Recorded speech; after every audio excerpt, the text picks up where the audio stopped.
Baseball on Root Sports is presented by Lexus. The new 2016 Lexus ES and ES Hybrid. It's next level luxury. And by Southwest Airlines. Yes to low fares with nothing to hide. That's transparency. We're getting you ready for the last couple of games of the regular season right here at Minute Maid Park. You're also getting a great view of what it looks like from Tal's Hill. Just a few days left with the hill. Mike Fiers on the mound today for the Houston Astros. We're going to talk more about the starting pitching, how different it has been, how far it has come. Stay with us.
Right, roof is open this really nice evening at the end of September. The Astros in game 2 against the Mariners, trying to bounce back from another tough loss last night. Some tough ones on this homestand, but we've seen some good things too from these Astros. And it starts with the starting pitching. We saw the Astros go through a rough stretch as far as starting pitching goes, but in the month of September, very interesting to see how things have turned around for them. First 12 versus the last 12. Let's take a look at it now. The record in those first 12 games, 2-6, 5-2. What's the difference here? Check out the ERAs. 7.52 in the first 12 games, 2.97. They've brought that down. They've gone much deeper into games. You see the innings difference, 52 2/3 versus 69 2/3. Really helping out their bullpen here lately. They were getting used a lot early in September, and we saw them start to struggle a little bit now, getting some help from those starters. We've seen it from Brad Peacock having a good night. Colin McHugh pitched well enough last night. It's up to Mike Fiers tonight in order to have a quality start against the Seattle Mariners. They need every win they can get. Brownie and Ash, I'm going to toss this up to you. The key, of course, being that middle of the order for the Mariners. What's key, though, for Fiers as he matches up against the likes of maybe a Robinson Cano or a Nelson Cruz tonight? Well, in particular, Julia, it is Robinson Cano, because he's hit 8 homers. He's driven in 22 runs against the Astros this season. He hit 2 more bombs last night, Ash, so he's the bat that you really would focus on, right? Yeah, and it's not only about the home runs. 353 batting average. He has been a one-man wrecking crew, and he hasn't been the only man on that Mariner club. They've got some others like Seager, but this towering bomb, second tank, is where it's headed in the end. Just too much for the Astros when all said and done. And Robinson Cano has had that smile on his face a lot this year against Houston. You see the wild card situation. The Blue Jays are 1 ahead of the Orioles. Then the Tigers and Mariners are tied 2 games back of Baltimore for that second wild card spot. The Astros trail by 3.5. And we check what's going on up to the minute tonight. It's the Yankees over Boston 2-0 in the fourth. And Toronto leads Baltimore 3-1 in the last of the third, but Detroit has a 5-0 lead over Cleveland in the last of the third inning. And Detroit and Seattle tied with those 83 and 73 records. That'll be a scoreboard we'll be reverting back to many times tonight, Ash. That's a good race going on right now. Unfortunately, the Astros going to have to win these final 5 to have any kind of shot at it, Brownie. And if they do so, that'll drop a couple of losses on Seattle, and it helps them certainly in that regard. But other clubs you have to watch. We were surprised to be greeted by the roof being open. Here is the Mariners starting lineup. Norichika Aoki in left field leads it off. It's Seth Smith, the right fielder. Robinson Cano at second base. Nelson Cruz is the DH and cleanup man, with Kyle Seager, the third baseman. Adam Lind at first. Leonis Martin in center field. Jesus Sucre, the catcher. Ketel Marte, the shortstop. And it's King Felix Hernandez on the mound with an 11-6 record. And Mike Fiers goes to the mound. 31st game of the year, 30th start. And he's had a nice year in terms of the one loss, 11-8. The whip not bad at all. 1-0 against Seattle in a couple of starts on the year. And here in his last start, a good one. In fact, last couple of starts for Mike, good ones, and he hopes to continue that, and the Astros need that tonight. Well, he pitched very well at Seattle September 17th. 6 innings of shutout ball. The Astros winning it 2-1. That's his most recent win. It's a cloudy night, but considerably cooler than it has been. And we get it started. Norichika Aoki, the left fielder. He's been in the minor leagues on 2 different occasions this season. And looks at ball 1 as the game opens. He's hitting .273 with 3 homers, 24 runs batted in for Aoki. Last night he had a double in 4 trips. That was a 7th inning hit for the left fielder, who hits it to left field quite often. Bounces this one back to Fiers. And it's out, number 1. Always nice to have that 5th infielder let this ball get past the mound, and it becomes much more difficult up the middle, and Aoki runs well. Now another left-handed hitter with some power, Seth Smith. And the Seattle lineup is laden with lefty hitters who can do some damage. Smith has gone deep 16 times. He has 60 runs batted in, and he's 1 for 7 against Fiers. Smith last night was 0 for 3 with a walk, scored a run. The infield overshifts for him. Fiers throws it, and it's strike 1. Eric Cooper's the home plate umpire.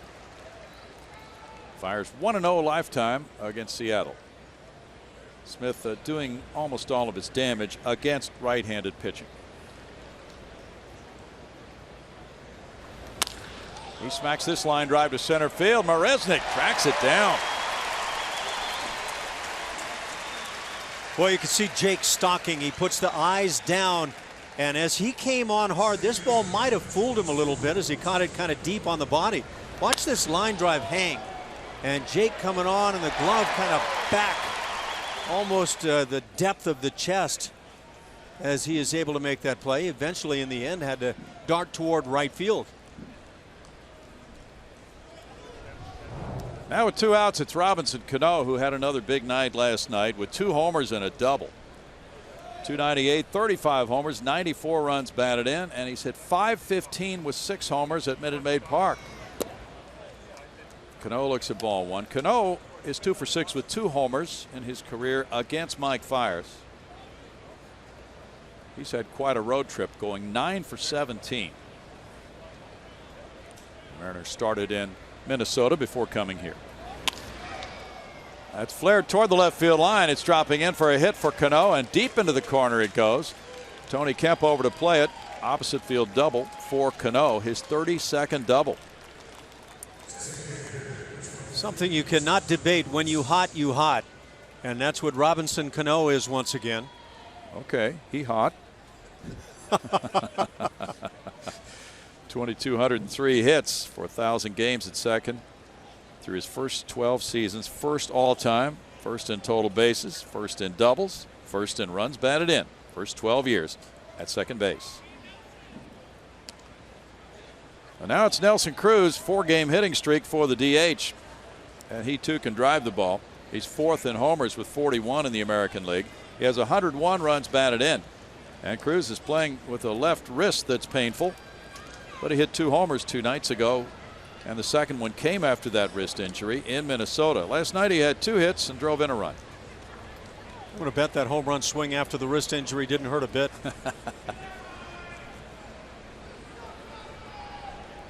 Altuve shading up the middle. Fires, delivers, and it's strike 1 for Mike. Fires in his home ballpark is 6-5 with a 3.91 ERA this season. Mike has a major league career record of 34-37. That's smacked up the middle, and that'll get Cano home. 1-0 Seattle on the RBI single by Cruz, his 102nd run batted in. That gives him a 5-game hitting streak.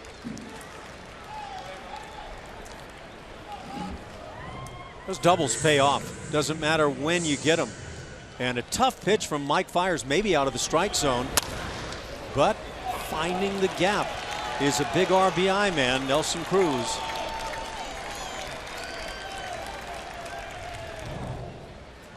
The Mariners strike first, and now it's Kyle Seager following, trying to make this a big inning. Seager is 1 homer away from his 30th. This Cano, Cruz, Seager trio is a potent one.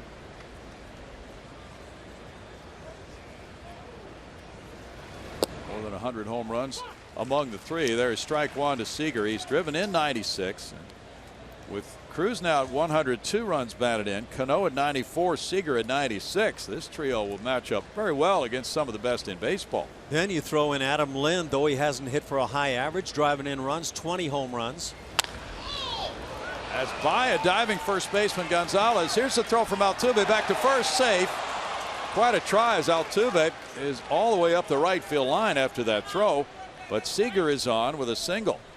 You know, I think Marwin, after diving and coming up empty, assumed the play was over. It wasn't with Altuve tracking back there. And Altuve just simply threw toward the base, hoping that Marwin could get back there. As we take a look at the Supermo presented by Mattress Firm. There goes Marwin. Is the play over? Uh-oh. No, it's not. And Altuve unloads right away, just trying to make a play out of that. Almost got him. 3 hits now, and it's Adam Lind coming up next. Lind has strung together a 7-game hitting streak, but just 1 hit in each game. Curveball, strike 1 to Lind. 234 for Adam, 20 homers, 57 runs batted in. Just 136 against Houston this year. He had 1 hit in last night's game. Altuve's out in shallow right field again. And taking it the other way, Lind fouls it. It's 0-2. Left-handed hitters have actually hit for a lower average this season against Mike Fiers. 270 compared to 283 for right-handed batters. Good night to be up there on the roof of Union Station looking down.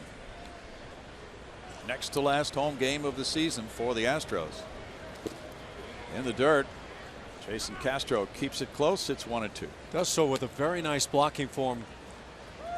Really kept the glove down on the knees.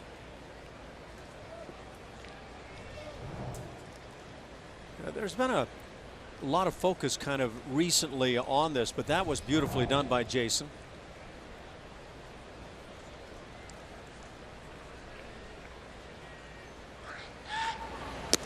Fires is high with that pitch, and it's 2-2. Leonis Martin on deck. Fires pitching well last time against the Angels, lost 2-0, giving up 4 hits and 2 runs in 6 1/3 innings on Thursday. He struck out 9 in that game.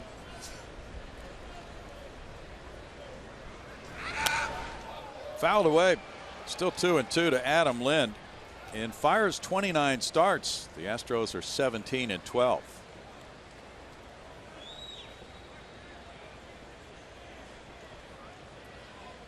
The Astros 10-7 against the Mariners this season, 5-3 at Minute Maid Park. A.J. Hinch hoping Fiers can put out this rally after 1 run has scored and strand the 2 men on. It's high, and it's 3-2 now to Adam Lind.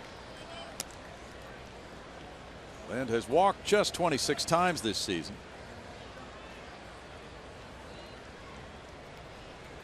There's some pink in that sky. Pretty night out there.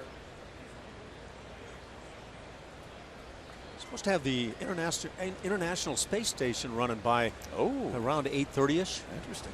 Runners go, and it's foul back on the 3-2 offering.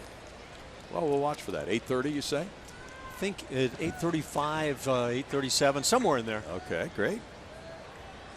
So unusual. It's been a while since this roof has been open, but the temperature was lower this morning. A noticeable difference. The roof was open all day, and so we got the word about, what, 3 o'clock this afternoon? Open roof tonight.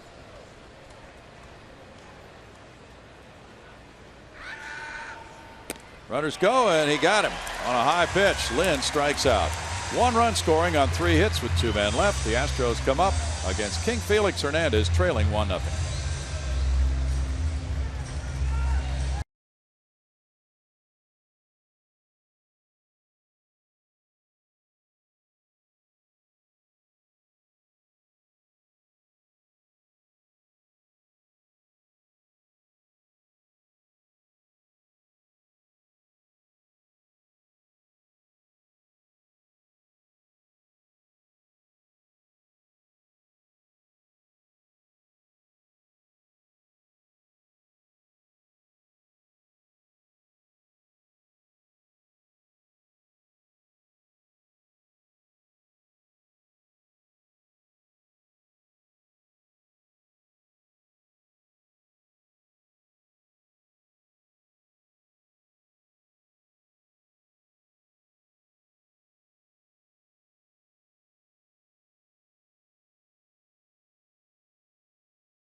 By Southwest Airlines, and we get a look at A.J. Hinch going with George Springer in right field. Marvin Gonzalez at first, Jose Altuve at second, Carlos Correa the shortstop. The DH is Evan Gattis. It's Yuli Gurriel at third base, Tony Kemp the left fielder, Jason Castro the catcher, Jake Marisnick in center field.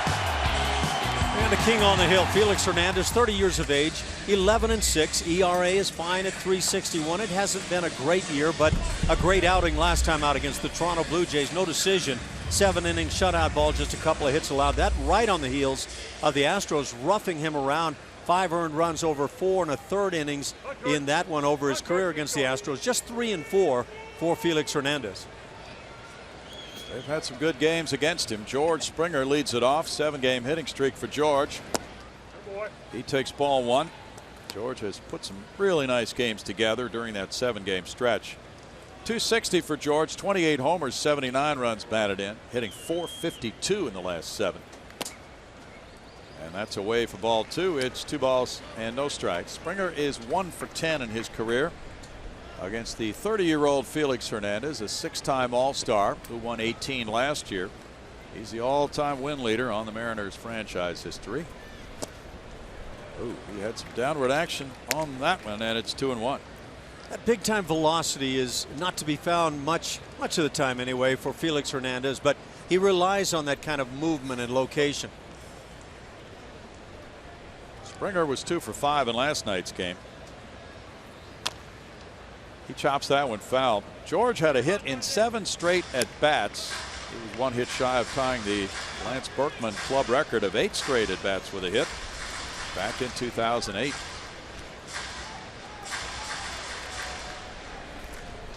Career 1 for 10 with 5 strikeouts against Felix. Felix has won 154 major league games. Up the middle and on through into center field. An 8-game hitting streak for Springer.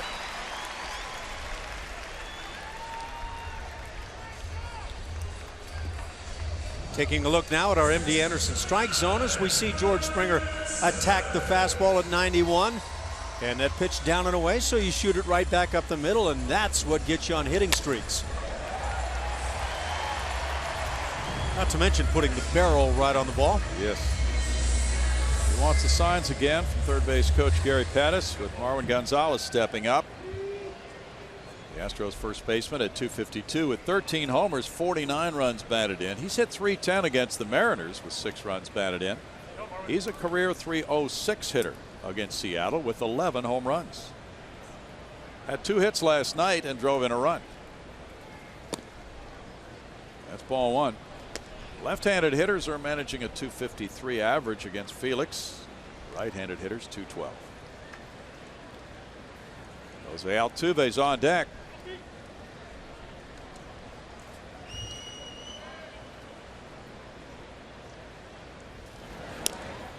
Springer back at first base. The Astros have stolen 14 bases in their 17 games against Seattle this season. They've been caught just 3 times.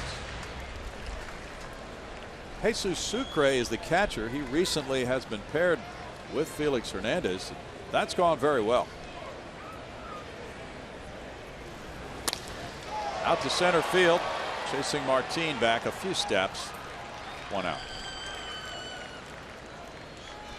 And it'll be Jose Altuve against one of the great pitchers and a former Cy Young Award winner in 2010 in the American League, Felix Hernandez. Altuve is 11 for 22 lifetime. .338 to lead the American League for Jose. He leads in hits as well with 210, leading the majors. 24 homers, 95 runs batted in, and a .395 on base average. I think 11 for 22 supersedes the king. I think we've got a new king in town here. Knocked the crown off his head. Correa's on deck. Inside, ball 1. The Mariners won it last night in the 11th, 4-3. Altuve now is 1 hit ahead of Mookie Betts. Boston playing tonight, but was idled last night. Altuve's 2 hits thrust him into the lead. Gene Segura's third at 196. Dustin Pedroia 195. Altuve rocks one to left field. Way back into left. Aoki looking up. It's off the wall. Springer is being sent home by Gary Pettis. Here's the relay to the plate. Springer slides, and the throw gets by the catcher, Sucre. The game is tied at 1 in the first. Altuve winds up at third base. It's a double, and he takes third on the throw. These are big RBIs for Altuve and Correa as they try to get to 100 on the season, but this one in evening the game, the larger factor. I think for a moment Altuve may have thought this was out of here. And it jogged on down the line. That didn't prevent the inevitable with the 2-bagger. And Springer digging all the way. And a risky early send for Gary Pettis. George Springer takes advantage ultimately of a throw that was a bit of a short hop and goes on by Sucre. Springer's home with run number 114 of the year, and the game's tied with Altuve at third and 1 out. Carlos Correa is the batter. 42 doubles now for Jose, 6th in the majors. And that's 96 runs batted in to take over the club lead. Correa punches a line drive to right. And the Astros lead at 2-1 as Carlos matches Jose, both with 96 runs batted in. They've got that contest going. They both drove in runs last night. Look, bottom line, you're trying to win. Everybody is, but it never hurts being able to pick up some personal numbers. 100 ribbies is one of those personal numbers that everybody would love to get to. And so you got 2 guys here in the first inning making some progress toward that. Great work to stay back on that breaking pitch, Ash. That's beautiful. And we saw Carlos Correa with a couple of late hits last night, just really getting the job done. Evan Gattis with ball 1. Gattis, the DH tonight, has 31 homers, 69 runs batted in, a .244 average for Evan. Evan went 1 for 4 with a walk in last night's game. Bounces one up the line and foul. The Astros' lifetime in 9 previous starts against Felix Hernandez have hit .292 as a team. And so they haven't been baffled while facing the king. And he's a man who, with his 154 wins, is the all-time Seattle leader. He leads in innings pitched, in strikeouts, in quality starts, and starts in the history of the Mariners franchise.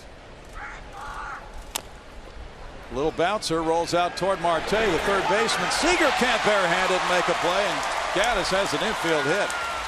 Fourth hit of the inning for the Astros. There's your club leader in home runs, hitting a ball like that. Got to be embarrassed, right? Not a chance. Take every hit you can get.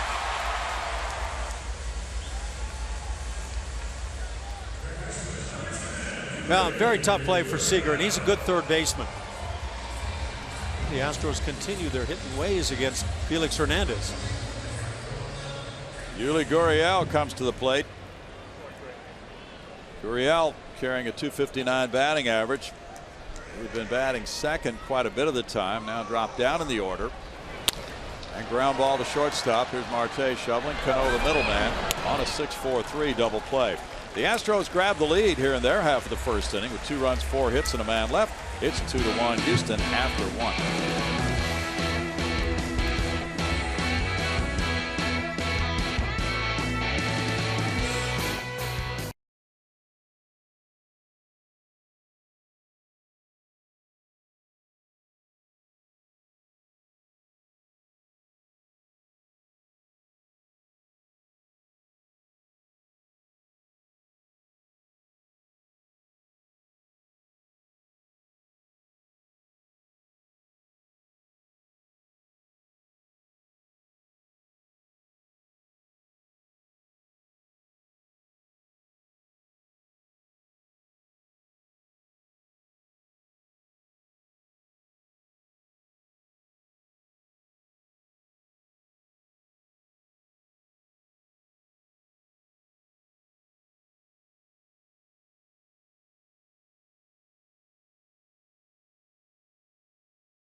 1 Astros leading as we move to the top of the second here at Minute Maid Park, and tonight's pitching performance is powered by Kubota. We are talking a little bit more about Mike Fiers in his last 2. Check these numbers out. He's 1-1, 12 and 1/3 innings pitched, just 2 runs allowed, 13 strikeouts. He pitched really well against the Seattle team the last time he was out at Safeco Field, and this team needed this out of Mike Fiers. He's had a really up and down season, guys, but has continued to respond. He's continued to try to fight his way back, figure something out. It's just been one of those years. He's struggled at times. He's learned a lot about himself this year, but he wants to finish strong more than ever. And as these guys approach maybe that last turn of the regular season, they're going to empty the tank, as some of them have said recently. Leonis Martins, the batter, he hits a foul ball there. It's 1-1. They are going all out, and they're getting good results, Julia. In fact, 8 starts in a row for the Astros, and the starter has not allowed more than 2 earned runs in any of those 8. Their ERA over that stretch is 2.51 for the starters. And the curveball's tapped up the middle. Tough play here. Backhand play. Altuve, spectacular. Well, that's beautifully done on the dead run, and an accurate throw from Jose. Watch him get rid of this ball. He knows he's got a guy that can run going up the line, and that little sidearm sling right on the money.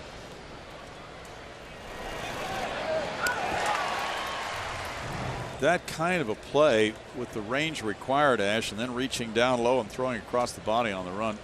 Degree of difficulty very high. Robinson Cano is known for making that play, but Altuve says I can do it as well. Jesus Sucre looks at ball 1. Sucre has exploded with the bat. He's on a 4-game hitting streak. 11 for 22, 1 homer, 5 runs batted in, 10 for 14 since he was recalled from the minors. Pitch is inside. 2-0. Sucre went 2 for 3 Sunday at Minnesota with a homer and 2 runs batted in. He was on the 60-day disabled list earlier this year. Fires, deals, and it's a strike to make it 2-1. Ketel Marte on deck. Final home game of the season is tomorrow at 1:10.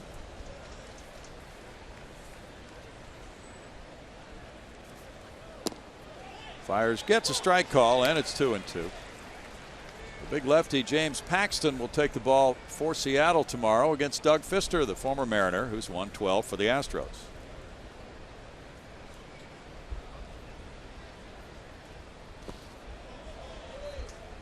Three and 2 on the curve to Sucre. Beautiful night here. This is a bonus many people did not expect when they set out for the ballpark today. We need a roof here in Houston. We need some air conditioning. Flared out over Altuve. Here's Marisnick pursuing it, diving for it, can't hold it. Great try by Jake, but Sucre's aboard with a single. Boy, he gets to everything, it seems, and he's upset with himself for not hanging on. But I think some much deserved appreciation from the fans. Watch him go.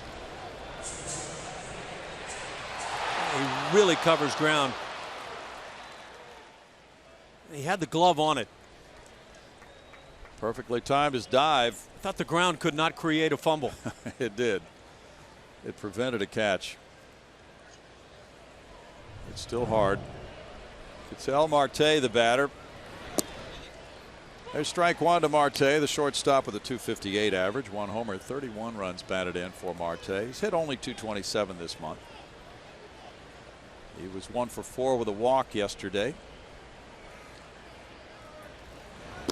Reaches for that one and falls behind 0-2. The Astros have beaten Seattle in 8 of their last 11. Mariners trail the Rangers by 8.5. The Astros are 10 games back.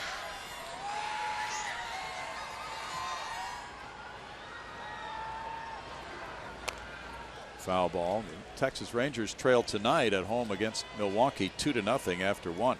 You know, watch out. That dab thing is going to catch on around this country. Yeah. Yankees lead the Red Sox 3-0. They're in the bottom of the 5th at Yankee Stadium against David Price.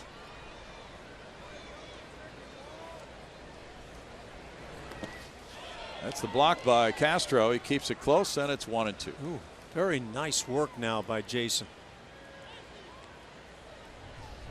And watch the glove, how he's not trying to catch the ball, but just leaving the glove down.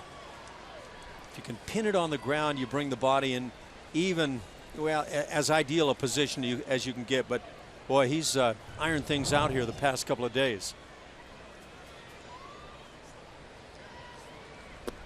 Curveball, and there's a good effort by Castro to prevent a problem there. It's 2-2. Sometimes it's pure 911. You just look for emergency help, and got it done there. Well, the curve has been an effective pitch lately for Mike Fiers. Same can be said for Colin McHugh. And in fact, they followed a similar pattern against each other, pitching well in the recent road trip at Seattle. Bouncer on through into right field. Sucre to second base. Springer comes up with it. That's hit number 5 for the M's, and Aoki will come up.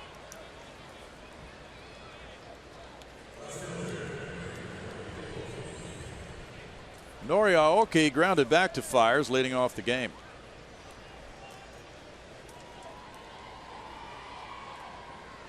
Nine of the first 33 Fiers offerings have been curveballs. For the season, he's throwing 19% curves, and the batting average against that pitch is .205. And with men in scoring position, that's when he's been really good this year.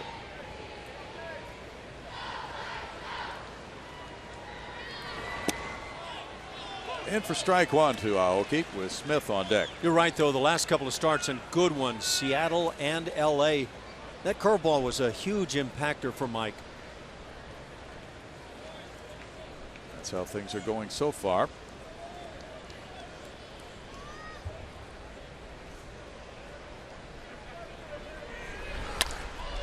Line drive, Springer back in right field, and it's over his head. He misplayed that one. Sucre's going to score into third base. And a double by Aoki, with Marte hitting third to make it a 2-2 ball game. Aoki drives in his 25th of the year. No doubt about it, George got fooled on this ball, and I'm not sure if the fact that Aoki, not a big guy, hit it didn't set George up for thinking it may not go as deep as it eventually did. But Aoki gets enough barrel on it to get it over George.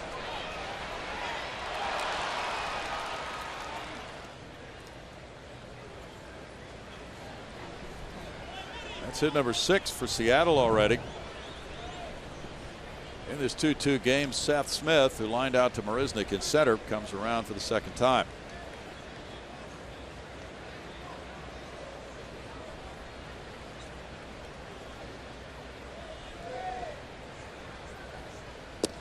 Curveball taken, and it's strike one for Smith.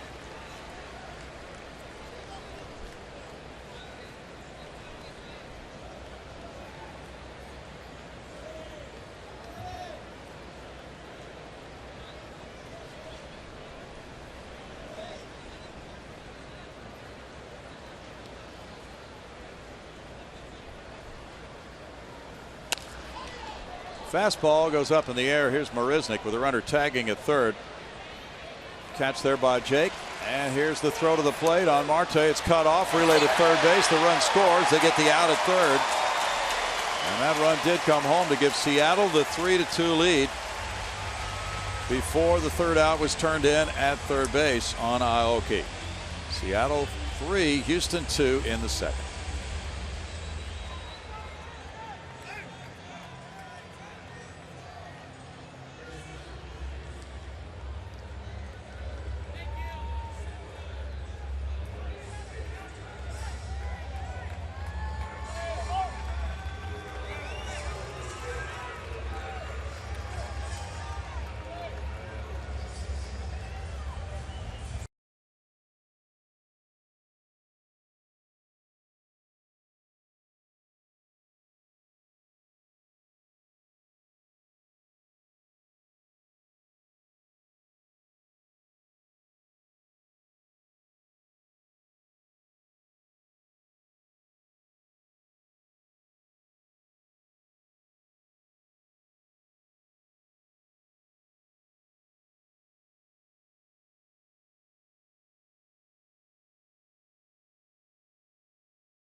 Let's go places. The Astros did in the first inning.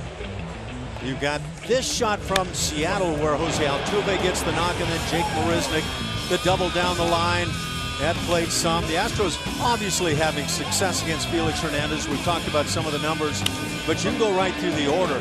And this Astros club has had their way, maybe more so than any other team in baseball in recent years.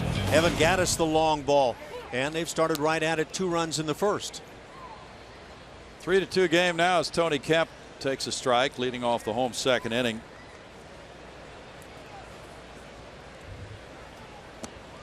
And he swings at the curveball. No balls, 2 strikes. Tony 0 for 4 last night in the opener of this series. He had hit his first major league homer and also had a single Sunday in the 4-1 win over the Angels. 231 for Tony, but 300 his last 10 games. Felix drops a changeup on him and strikes him out. Felix Hernandez is not a guy who separates the fastball from the change a whole lot. It's very subtle, and yet he gets a lot of strikeouts on that pitch. Jason Castro is next. Youngsters having a good time tonight. Castro with a .211 average has 11 homers. You see the average against the changeup of Felix down to a meager 126, quite a bit down from last year. Castro laces one. There's Marte diving, can't corral it, throws to first and gets him. 2 outs.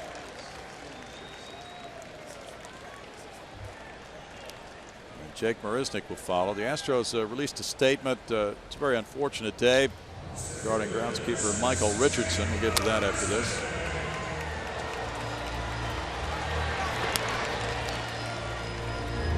There was a moment of silence before the game tonight for the passing of Michael Richardson, one of the loyal and beloved groundskeepers here at Minute Maid Park. He had been part of the Astros family for the last 15 years. Our heartfelt condolences to his family members and many friends. Michael Richardson will be missed. Very emotional time for those guys who knew him so well. Jake Marisnick tries to start a 2-out rally and bounces one foul. Matt Koch is no hitting the Nationals through 5 tonight.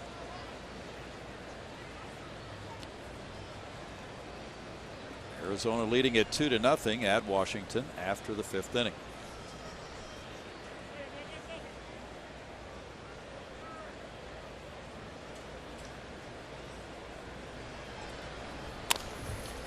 Bouncer to third. Kyle Seager makes it a 1-2-3 second for Felix Hernandez. 3-2 Mariners after 2.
The Astros to the top of the 3rd we go. Looking at our forward spray chart now, Robinson Cano. We know he has been a factor right here at Minute Maid Park this year. You can see the singles, doubles, home runs, and he has just been a menace. He's even gone the other way with his long balls, but all over the yard. I don't know how you pitch him or how you play him defensively. Obviously, he's going to pull more than go to left field, but such a tough and great hitter. He's been a dilemma, and now he comes up leading off the 3rd inning after he doubled with 2 outs in the first to start a scoring rally for the Mariners. He went to left field on that one. Curveball to Cano is ball 1. Mariners 3 runs, 6 hits, no errors. The Astros 2-4-0. So the hitters have gotten loose early in this game. The 12th time the roof has been open this year. Cano takes a fastball. The first time, though, since May 20th. Beautiful night. There's a little breeze coming through.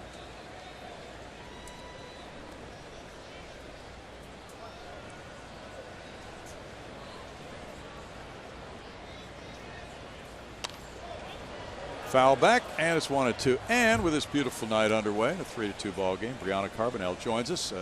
Now we have one home game remaining tomorrow. Yeah, one regular season home game remaining. Yeah, that's good. That's a good reminder. Yeah, you know, it ain't over until it's over, right? You've been listening to yogi-isms again. You do that. I'm channeling my inner yogi. Okay. Yeah. You're right, though. Yeah, so, you know, one game left for the regular season, and we got a lot going on tomorrow. So we got Fan Appreciation Day, so every half inning we're going to have prizes that are going to be given out to fans here in attendance. And, you know, a variety of different things that we have going on. We also have the schedule pen that we're distributing. 10,000 fans will get that, as well as the team poster. So really, you know, a lot of fun activations that are happening when you walk into the ballpark throughout the game, and then even after the game, we have our Tal's Hill photo opportunity, which I know as of this evening we had a few vouchers still available for that, but we also have an Astros after party in 5-7 Grill presented by Budweiser. So, you know, DJ will be out there, food and drink specials. So a lot happening. There's a punch out. That's a nice thing for the Astros fans to see Fiers strike out Cano. Tal's Hill, one more game. All these memories of the 16 seasons here. Great catches up there, but tomorrow's the last day. The commemorative photos are available for those of you who want to come out and get those vouchers you talked about. Yeah. Like I said, limited vouchers are available, but, you know, we did this on Sunday, and people had a great time. And I was telling people, I forget that part of the experience is that you get to come down onto the field, too. Sure. You know, and walk around the warning track, pass over by that manual scoreboard, and people just have a fun time with it. And you get that unique picture opportunity with that 436 in the background and some of the flagpoles, so. It really is. Now, knowing you guys, you're already working on next year. Yeah, absolutely. The schedule is out. You know what's going on already next year with the opponents, what dates they'll be here. Can you reveal anything? Not quite yet. Not quite yet. But, you know, we're looking forward to a really exciting promotional schedule, event schedule. You know, we'll have some great opponents coming through the ballpark next year. So 2017 is going to be fun, but we're not done with 2016 yet. So that's a looping single by Nelson Cruz. He's on with one out, and he's 2 for 2 tonight. What else is coming up that we should know about? Well, you know, if fans are coming out to the ballpark tomorrow, which is a 1:10 game, you know, perfect afternoon baseball as we close out the regular season here. We also have commemorative bricks still available for purchase, and people can actually, in tomorrow's game, can purchase the bricks on the main concourse there. So, you know, there on your screen you see like our commemorative brick program, and our engineering team does an awesome job placing those in, and you know, getting some pieces of Minute Maid Park history installed there. So commemorative bricks are available on the concourse. We'll also kind of do a soft launch of our Buddies program. You know, we aren't on sale for 2017 yet, but do have, you know, a sneak peek here of the socks that we're going to be doing for the Astros Buddies. So kind of a cool thing. We got a play on the Astros Buddies here on the calf, so it's going to be fun. Yeah. We got some unique designs here. Pull that up again for us. All right. So here are the socks. And then on the back here it says Buddies. So on the calves it has the Astros and the Buddies on the side. So very good. Yeah, you know, a little sneak peek to 2017, but we're going to launch that in about mid-November, and really look forward to a lot of the holiday push. There's some great opportunities for Astros fans. Those are good-looking holiday socks, actually. Yeah. You have something else in front of you. I do. Take a look at that after this next pitch to Kyle Seager with a 1-2 count for Mike Fiers. Seager takes it. It's 2-2. You have dirt from Tal's Hill.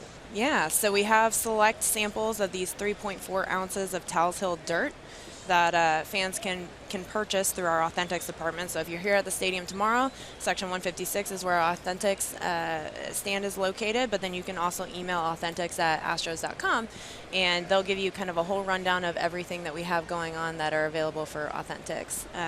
So this is kind of a nice little souvenir takeaway for for folks that are wanting to commemorate Tal's Hill. For $25, you get something unique. 2 balls, 2 strikes on Kyle Seager.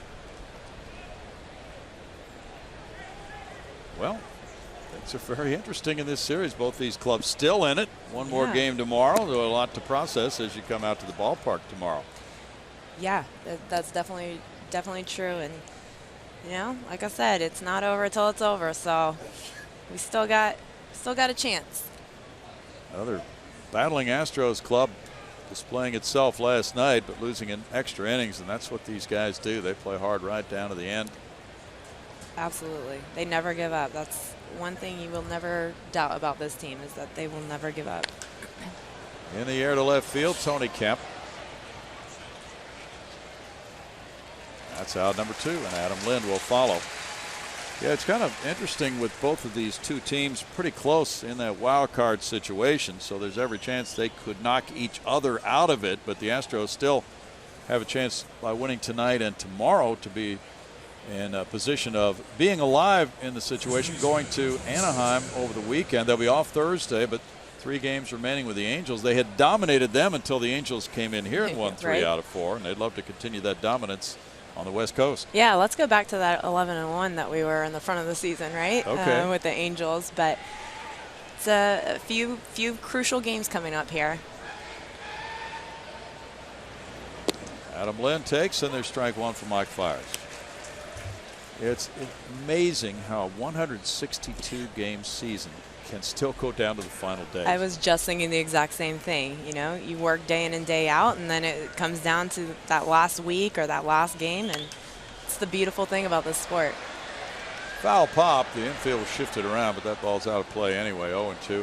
Thinking back, Brianna, in '99, the last day of the season, the Astros won to reach the playoffs. They did it again in '04 and again in '05.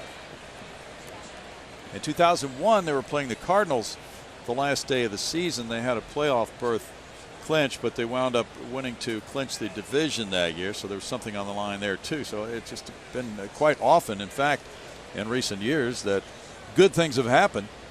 And wouldn't that be nice to go to the last day of the season? Let's keep that alive, huh? Sure. Keep everything alive as long as you can. Still no balls, 2 strikes for Mike Fiers. Yeah, it's been a great season, you know, and want to thank the fans for all that they've done this season and coming out and supporting our guys. And, you know, it's been there's been a lot of really great things happening here at Minute Maid Park, and we're looking forward to the center field renovations that'll happen in the off season, and I think that'll bring a really unique experience for our fans in terms of all of what that's going to look like. That's smoked on a line. Jake Marisnick has a long run for this one. That's going to roll all the way out to almost the warning track. And here's Cruz hustling around third, coming to the plate. Correa with a relay throw, and it's unable to be caught. It's short hop Jason Castro. That makes it 4-2. The strong throw from Correa, but it's short hop Castro. He couldn't corral it. Cruz scores. Lind into third base, and it's a 2-run lead for Seattle. And Lind hit that 0-2 pitch very hard, and Marisnick was in left center field. You see where he started, how far he had to go to get to this. He's fast, though. Yeah, he did track it down before it got to the warning track, and then a spin move, and Correa made the strong throw, but just short hopping Castro, and he was unable to pick it up. That's hit number 8 for the Mariners. Lind winding up at third, and Leonis Martin is the batter. He pulls it foul. There's strike 1. Party in the park. We're hearing about that. So what do you have on that? Is that coming up over the winter?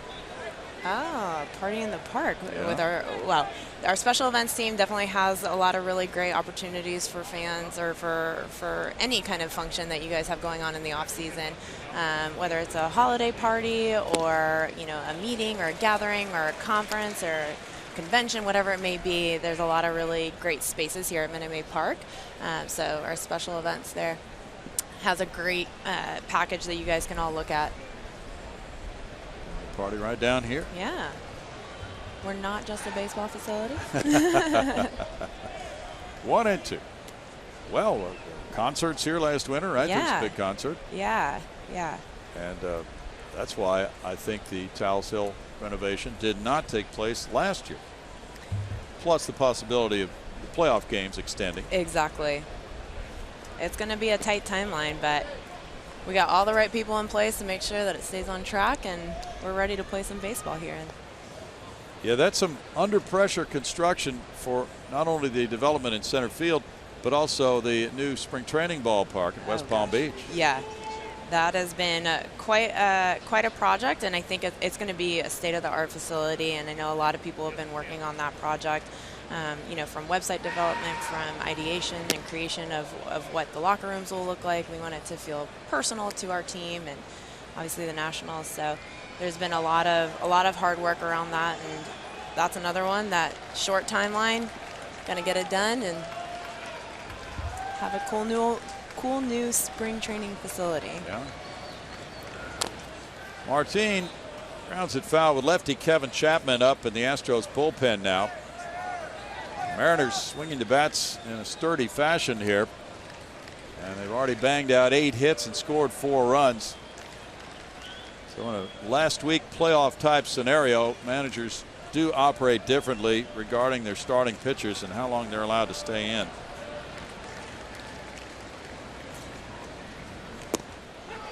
Track him out looking, and that ends it in the Seattle third. Thanks, Brianna, for joining us. Brownie, thank you, and congrats on a great career here at the Houston Astros. Thanks, Brianna. 4-2 Seattle.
On this beautiful evening in Houston.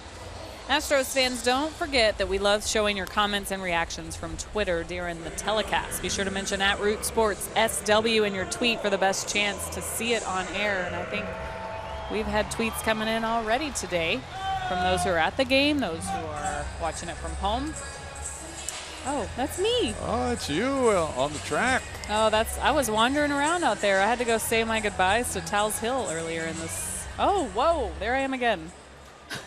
Kissing babies again? Kissing babies. Are you running for office again? Yeah, maybe. Yeah. Why not? You may as well. Oh, that little Astros fan right there was the cutest. Looks Thanks cute. for these tweets. Yes, very nice, guys. 4-2, the Mariners lead it. George Springer in the box taking a curve. There's strike one for Felix Hernandez, who had a 1-2-3 second after giving up 2 runs on 4 hits in the first. Springer started it. He lined a single into center field. Takes that one for a strike, and it's 0-2.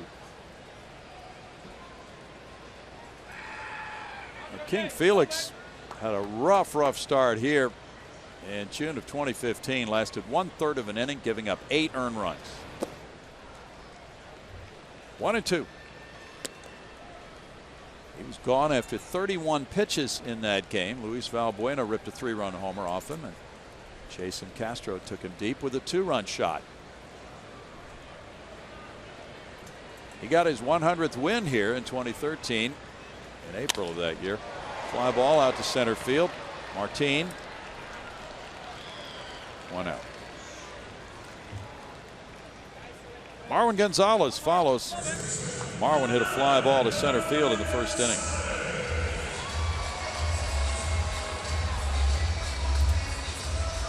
Some people call it the tragic number. So the Astros, if they were to be eliminated from wild card contention, have a tragic number of 3, which means any combination of their losses and Baltimore wins totaling 3 would eliminate them.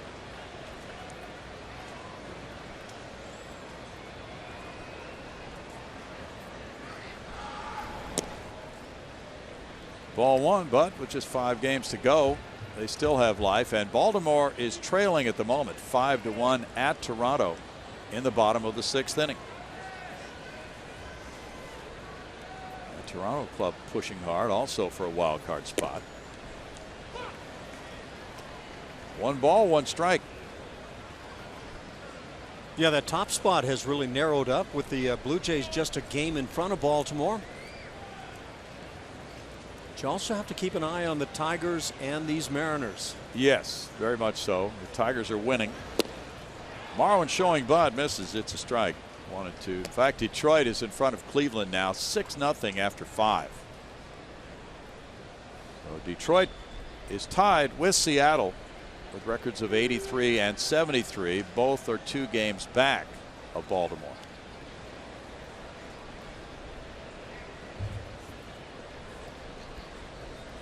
Jose Altuve's on deck.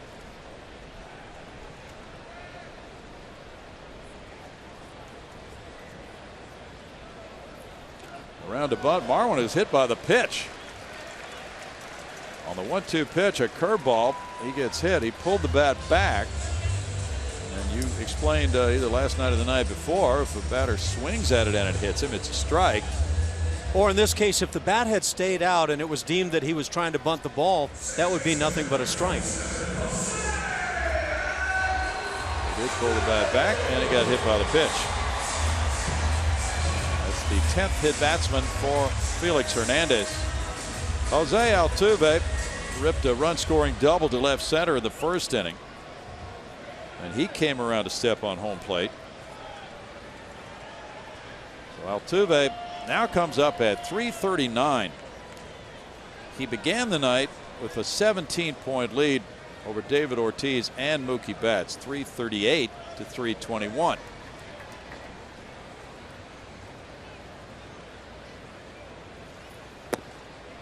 Altuve checks his swing. It would appear that he is in outstanding shape to win his 2nd batting title in 3 years. Currently at 339, Ortiz and Betts have dropped a couple of points. Both of them have. So he now has a 20-point lead. Mathematically, could they overtake him? It seems probably not even possible, but we'll put a pencil to it. 2 balls, no strikes. Well, he takes care of business if he continues to swing the bat well as he has last night and tonight. Had 2 very good at bats that didn't produce hits last night, but it was a better looking night overall than he's had for a while. Ball goes over to first.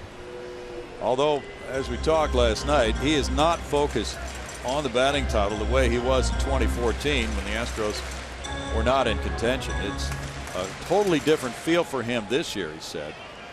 It's more about winning, of course, and driving in runs, batting in the 3rd spot. He takes all the way, and it's a strike. 2-1. Got a pitch to hit right there, even though it is the changeup. Very deceptive. Correa's on deck.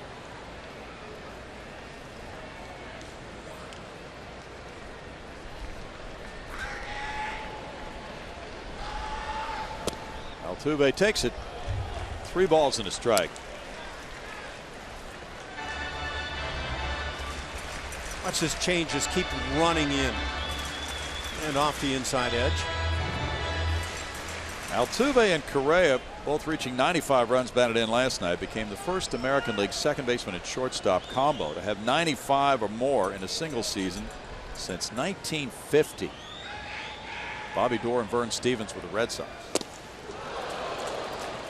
He let the bat fly through there. It's 3-2 as he dropped down to a right knee. So with 96 runs batted in now for each of these two, they do something that has not been done in the American League since 1950 when Bobby Doerr and Vern Stevens did it for Boston. Don't think of that. A double play combination being big run producers. The Astros have a great pair there. 3-2 and Marwin draws a throw. He could be running on the pitch. And I think it would be more likely, even though the Astros are down by 2, with Altuve at the plate and the way he has hit Felix Hernandez, to start the runner here, Ash, correct or not? It could certainly factor in, and with Altuve not striking out much, absolutely. He's going. There's a deep drive, right field corner. It's slicing toward foul territory, and it is a foul ball. Boy, that was a strong bid to tie the game at 4. Not to mention a strong bid for number 25 on the year, which also has to be on the mind of Jose Altuve. Watch him stay back on the off-speed breaking ball and drive it the other way. Ever so close. That was. And a good call. Oh, unable to hold it on the bare hand try. An error will have to be charged in the end. Pretty good effort, though. Now 3-2. Marwin was going on that last offering. Let's see if he does this time. Yeah, I don't think you can hold him back with Altuve at the plate. He goes. It's a walk. 2 men on now for Carlos Correa. That's the first base on balls of the game for Hernandez. Let's take a look at that Lexus defensive rating now for the outfield of these M's. Nori Aoki in center field. You can run on him. Bottom line, you give him a yellow light. Leonis Martin, I should say, in left for Aoki. In center, it's Martin. He throws quite well. Good outfielder. Seth Smith, kind of in that middle ground, and I think likely Gary Pettis would try to run on Smith as well. Correa took a breaking pitch to right field for a run-producing single in the first inning. He's driven in 12 runs against the Mariners this season. Evan Gattis is on deck. Strike 1 for Carlos. He said his left shoulder is feeling better. He took quite a hard landing in that Angels series, trying to catch a pop fly in shallow center field, but like Altuve last night with the right wrist injury, he has not come out. He's going to have a lot of time to rest up at some point here. 1-1. What he and all the others hope is that they're able to make it a long delay before they start resting. Oh, wouldn't they love that? They wouldn't mind playing in pain for a few more postseason series. You forget about the pain a lot of times when the postseason comes around. Correa fouls it. 1-2. Well, the day game tomorrow, Ash, 1:10. We know a lot of people will be busy doing other things. We wanted to take some opportunity tonight, as time allows, to thank the folks who have been instrumental in the Root Sports telecast this year. General Manager David Perks of Root Sports, executive producer Murphy Brown, coordinating producer Brian Mitchell, Robert Frith, the studio operations manager, Chris Frazier, broadcast engineer, Ruben Vela Jr., Carl Patterson, our producer tonight, Paul Bykowski, our director, Mike Guccione, associate producer, all invaluable to us throughout this season. Thank you so much for your efforts throughout the year, guys. Yeah, we're surrounded by the best, Brownie. Bouncer, here's Marte down on a knee, feeding Cano. Cano on over to Adam Lynn for a 6-4-3 double play. 4-2 Seattle after 3.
4-2, top of the 4th. It is time to take a look at our Chevy Stroh poll. You know what to do. Get on Twitter, follow us at Root Sports SW, and vote in our poll. Today's question: what's the most unique in-play feature of any MLB park? Is it the Green Monster at Fenway Park, the Wall Ivy at Wrigley, here at Taos Hill, or the Catwalk at Tropicana Field? These are some unique in-play features, guys. Yeah. Jesus Sucre taking strike one from Mike Fiers. 4-2 Mariners. Sucre singled and scored in the second inning. Bouncer right side. Tough play. Knocked down by Marwin. Now it's an easier play. And it's a 3-1 play to Mike Fiers for out number 1. Marwin's been covering a lot of territory on that right side when the shift is employed. It was Marwin or no one on this. That is exactly right. And it turns out to be Marwin. And it's not exactly a speed race going down that line. Ketel Marte singled to right and scored in the second. The Mariners grabbed a 3-2 lead. Then they added a third inning run. Ball 1 to Marte. Perry Furman has produced a lot of our telecasts this year. Adam Hinsdale has directed many of them.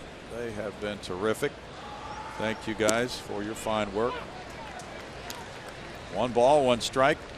Tom Leonard, associate producer.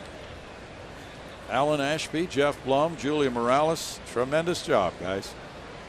Yeah, I'll say a thank you, and hopefully it applies from everybody.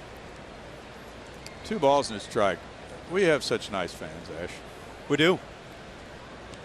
We do. They have been great.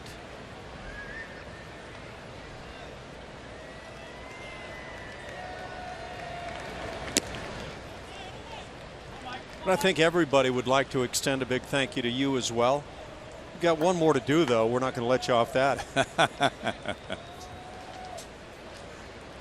Pre-game producers Josh Young, Clint Harrod. Clint produced some of our games as well. Stephanie Montoya. Pre-game analyst Mike Stanton, Art Howe. It's been great to work with these guys for another year.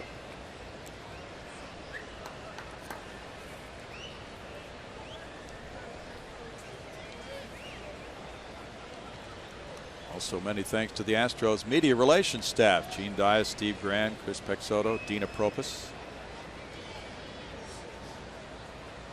These are all essential jobs, but they don't get much attention publicly anyway. Well, they're sure helpful to us.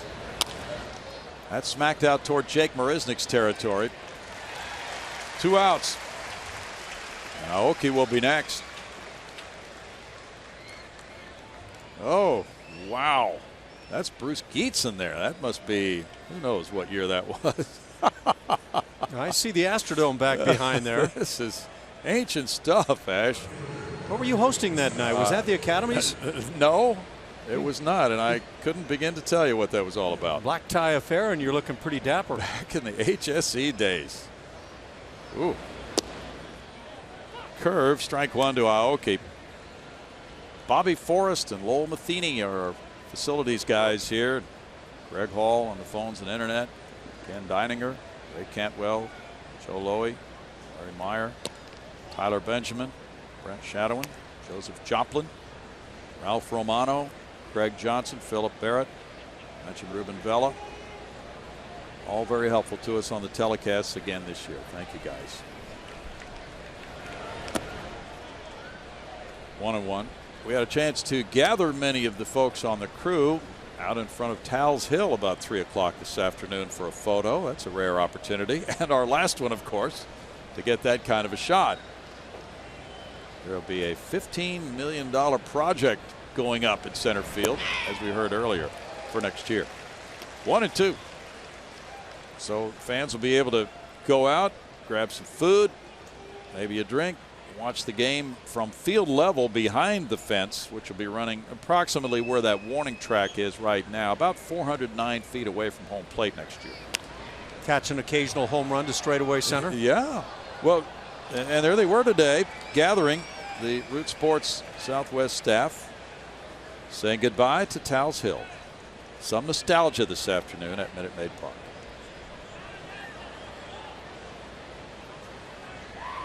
But the players don't seem very wistful about it. Not the hitters, that's no, for sure. Not the hitters at all. Altuve comes in, quick throw to first, and he made that play in excellent fashion to get Aoki for the third out. And Seattle leads it 4-2. On that fine effort, it ends in the top of the fourth.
Go 4-2 Mariners lead over the Astros. Tonight's fan cam is presented by GulloAuto.com as we check out the fans. And I think they're saying, thanks, Brownie. We appreciate it. And to that entire list of folks you just mentioned, Astros fans and future Astros fans.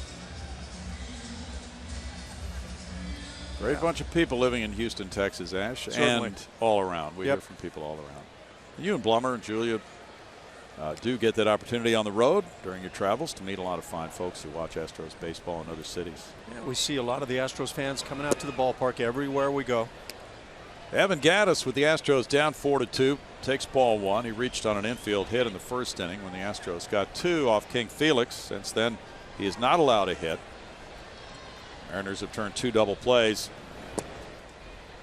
Gattis looks at it. It's 2-0 to Evan.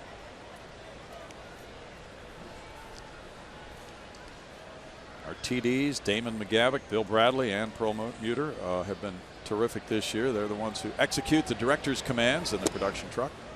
Changeup makes it 2-1. On audio, Jason Martin, Matt Weaver, Ray Hausman, E.J. Nowinski, Kathy Hart, Richard Martinez, Kenny Schlein, Scott Greenberg, Tim Joplin, Tunk on the video, Greg Beaversdorf, and Rilo Cole. There's a ground ball back to King Felix, out number one. They all have their assignments and carry them out very well. And the cameramen, many of whom have been around before you and I, Ash, Kim Elston, Mike Brady, Cliff Crowley, Robin Barrow, Kevin Allen, Jamie Tidwell, Frank Trevino, Rick Stockstill, the Robos, Dana Sherman, Adrian Ochoa, more camera people, Doug Bonnell, Greg West, Van Williams, Mario Arredondo, Darryl George, Don Dorsey. The bug operator, Alex Scarfo. Bug is that little drop-down thing from the top of your screen that gives you some graphics. Ronnie, it's starting to sound like a lot of people are required to make us look half decent. Oh, it's amazing. Gurriel fouls it away. There's strike one. He bounced into a 6-4-3 double play. The duet graphics have been manned by Kenny Brightstein, Raquel Von Denning, Kristen Smith.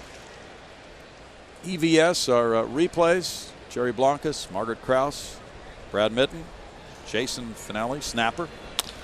There's a line shot and it's caught by Marte for out number two. That ball absolutely scorched by Gurriel.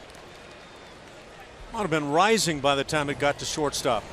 Watch him go down and get it and then just hang it out and nothing to show. Shoulder surgery required Yeah, later. you bet. Tough luck there for Gurriel.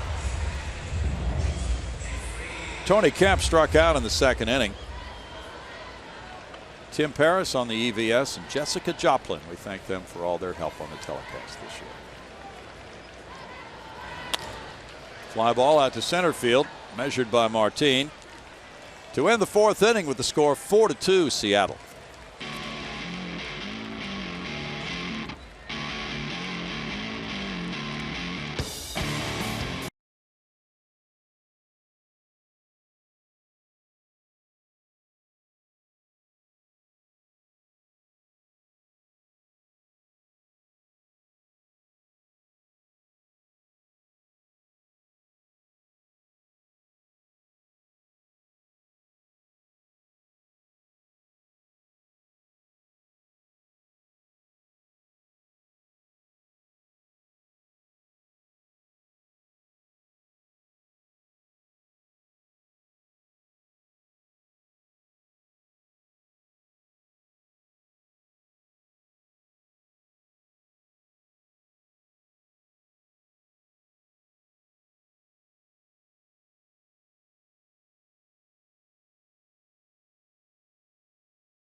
Houston Astros baseball on Root Sports is presented by Southwest Airlines. Yes to low fares with nothing to hide. That's transparency. By Academy Sports and Outdoors, donating $100 for each Astros home run and $200 for each Correa home run to Houston Children's Charity. And by HEB. No store does more than my HEB. Alex Bregman there with a towel in the dugout. Alex is back tonight, available again. We go to the fifth inning, and his hamstring is healed in only 2 weeks, much quicker than thought. Mariners have out hit the Astros 8-4. They lead them 4-2. They come up in the fifth, and it's Seth Smith. He's 0 for 2 with a sac fly. He's hit the ball the other time to center field, as well as his sac fly going to center. And it's strike one. Is it true that only first-round picks can heal that quickly? Well, it's amazing, isn't it? Yeah. He's done some work in what they call the Swim X, in the swimming pool type environment in the water. That's the way Nolan Ryan used to do it when he had hamstring problems in his pool in Alvin. Gene Coleman, the strength and conditioning coach, would come down and get in the pool with him, and they'd work out the hamstring without having any weight bearing, which really is a good way, apparently, for it to heal quicker. Ash. I think some of what they did was that running in the pool. Yeah, that's what they did. Yeah. So your feet do touch ground, but still it's a water resistance that helps the muscle. You're in slow motion, but you're exerting. Well, now that sounds like something a lot of us do. Yeah, I used to play my career that way, and I found that it really wasn't that successful. 1 ball and 2 strikes. Phil Boudreau, Gene Duffy, Trey Wilkinson have done a phenomenal job on our statistics again this year. We thank all of them. And Mary Carol Hazel, she's our stage, what would you call it? Our stage, she's not our stage mother. She's mom away from home is what she is, yeah. Yeah, she mothers us. 2-2, Katie East, Melissa Gordon, Kim Nahas, Terry Paris have all helped out in that fashion in the booth. And we thank all of them very much.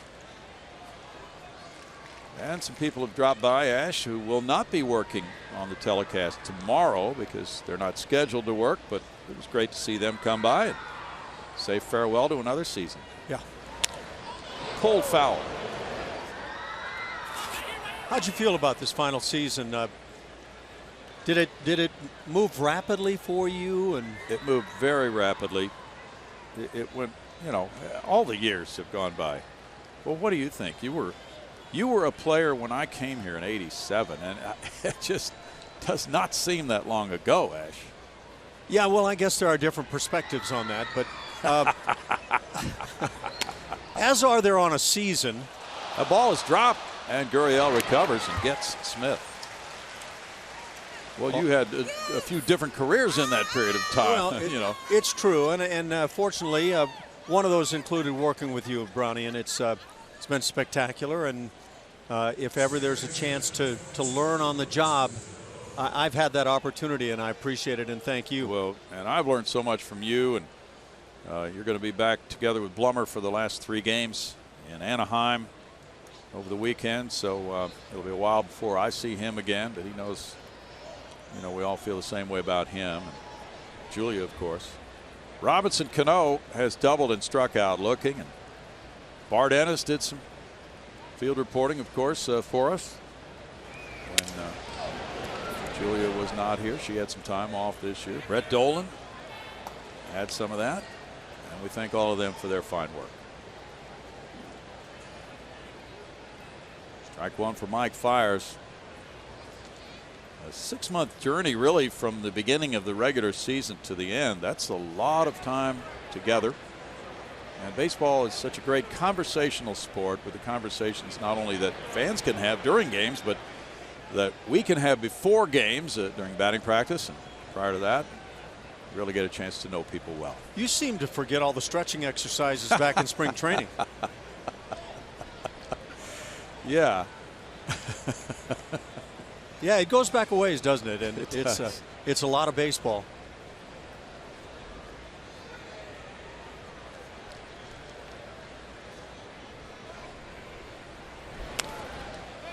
In the air, and Robinson Cano fouls this one back.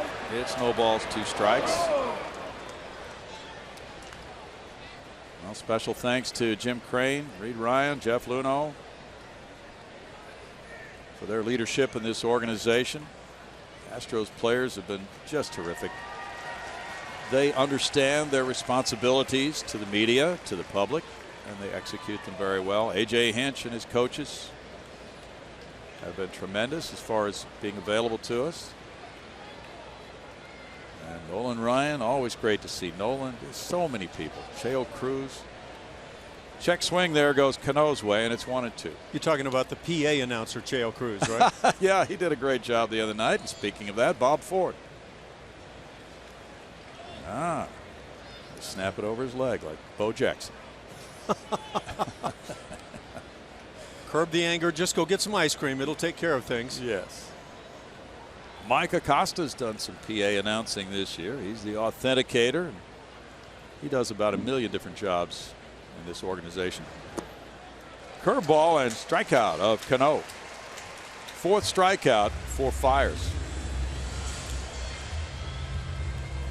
Authenticated dirt from Towles Hill. Pre-sale $25 a jar. And if you spill it in your carpet, we've got some authenticated carpet cleaner ready to be sold here shortly. Well, some of the players were interviewed. Julia was down there about this 436-foot dimension.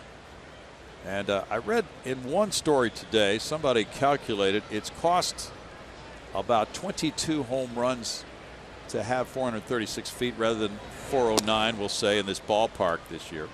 In one season? Yeah. Okay, I'll buy that. Yeah, I was thinking that was a real low figure for the time it's been out there. Yes, it is. 16 years. Foul back by Cruz. He's 2 for 2 with an RBI. 1 ball, 1 strike. All the folks who work in the ticket department, make sure things are taken care of. A lot of hard-working folks here. Grounds crew, security people, a lot of jobs at this ballpark. People who run the Astros Foundation.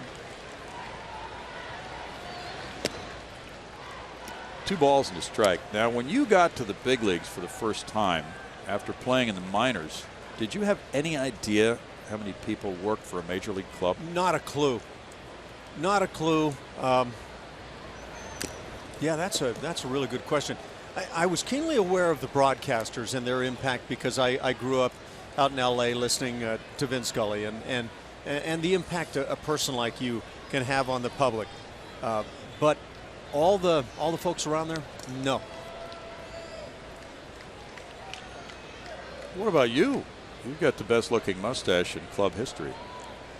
See, sometimes you stretch a little bit. I'm not sure what's going on here, but I have a feeling the results are not going to be good. You got interviewed by Brian Gumbel. Is that right? He struck him out. That's number 5. We go to the bottom of the 5th inning. 4-2 Seattle.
The 5th.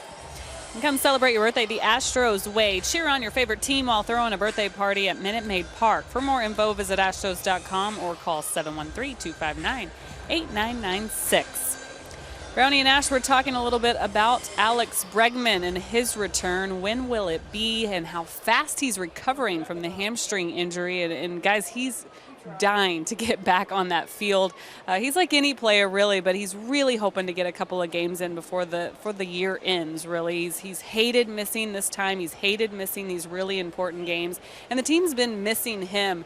A.J. Hinch said that if everything went well today, again, in all of his pregame activities, which he has amped up, he's doing high-intensity stuff now, then there is a really good chance we'll see him out on the field, which would be good for everyone and for Alex Bregman moving on to next year and next spring training. Here's ball 1. Thank you, Julia. Jason Castro, the batter. Ketel Marte threw him out on a grounder in the 2nd. Change up is ball 2. Yeah, we saw Alex in the clubhouse, as we indicated, and he may be back tonight, Julia. That's a scoop. Tonight we could see him. Yeah, I know he's ready. And you guys were talking about the running in the water. Have y'all seen that Alter G treadmill? No. Here's Cano from shallow right field. Tell us about it. That's kind of what you guys were talking about as far as running in the water and having the resistance and not having all the body weight. It's very similar to that. It's a very, very expensive piece of equipment, but the Astros have one here. They have one at their spring training ability, and they put a belt on you, they strap you in, and then they take away a lot of your body weight so that you're able to run and get the cardio that you need to stay in shape and get your hamstring right, but you can slowly ease it back in to where you're not putting all the pressure on your legs. I kind of want one for Christmas. Could they take away your body weight and just keep it away? Yeah, that'd be nice too. I was going to say, all it takes is a little water to take that body weight away, right? I know. I know about a week ago he was running about 50% body weight, and by now, you know, he's much closer. He's been running out on the field, running around the outfield, looking like the Alex Bregman that we saw before the injury. Jake Marisnick swings. No balls, 2 strikes. It's amazing the advances in medical science to allow for the different ways of rehabbing those injuries.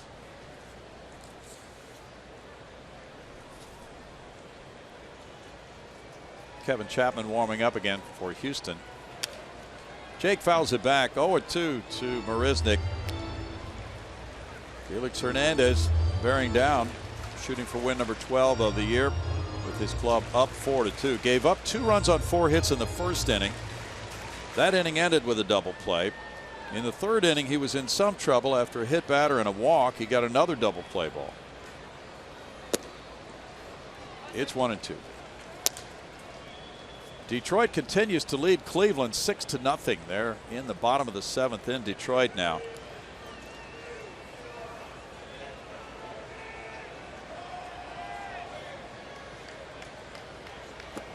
Marisnick is a strikeout victim. Number 2 of the night. Now it's 6-4. The Yankees leading Boston. Detroit up now 9-0 over Cleveland in the top of the 8th. And Toronto leads Baltimore 5-1 in the top of the 9th inning. So the Tigers trying to climb back up into that second wild card spot. They were there a few days ago. If this continues, Baltimore losing and Detroit winning, Detroit would be 1 game out of that second wild card spot. I believe Detroit finishes with Atlanta this weekend. We'll check that. So that may have quite a big bearing on the wild card race. There's ball 1 on Springer. Springer is 1 for 2.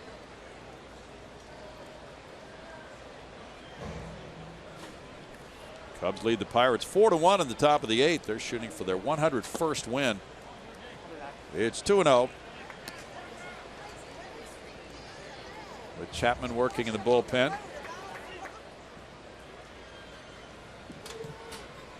We know the Royceland family is watching in Wilmer, Minnesota tonight. They'll be in school tomorrow afternoon.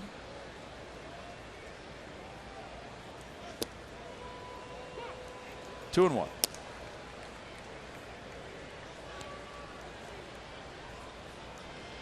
So there's Luke and Emma and CC and Alan and Allison.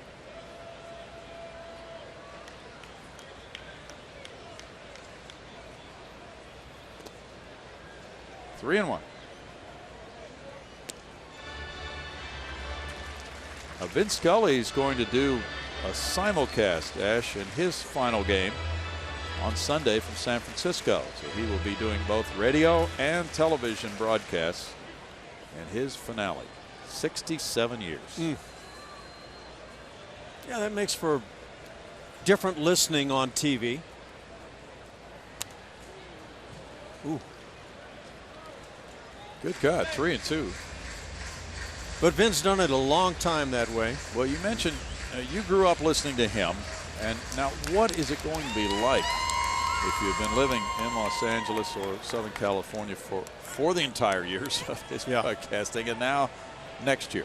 You know, I grew up in the day, and it was very different. It was all about the radio back then. Very few TV games. Cars would drive by in the summer, and you knew you were going to hear Dodger baseball slipping on by. Yeah.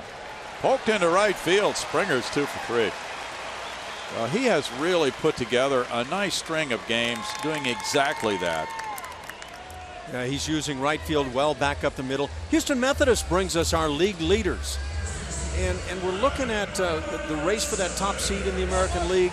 Boston Red Sox, Cleveland Indians, Texas Rangers. They lead their divisions, and they're leading rather handily. The Rangers have clinched, as have the Indians.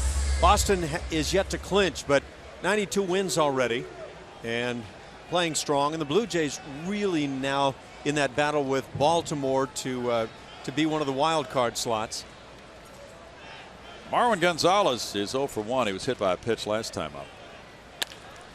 Laces this one right at Cano. No runs, a hit, and a man left after 5. It's 4-2 Seattle.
line score, 8 hits to 5.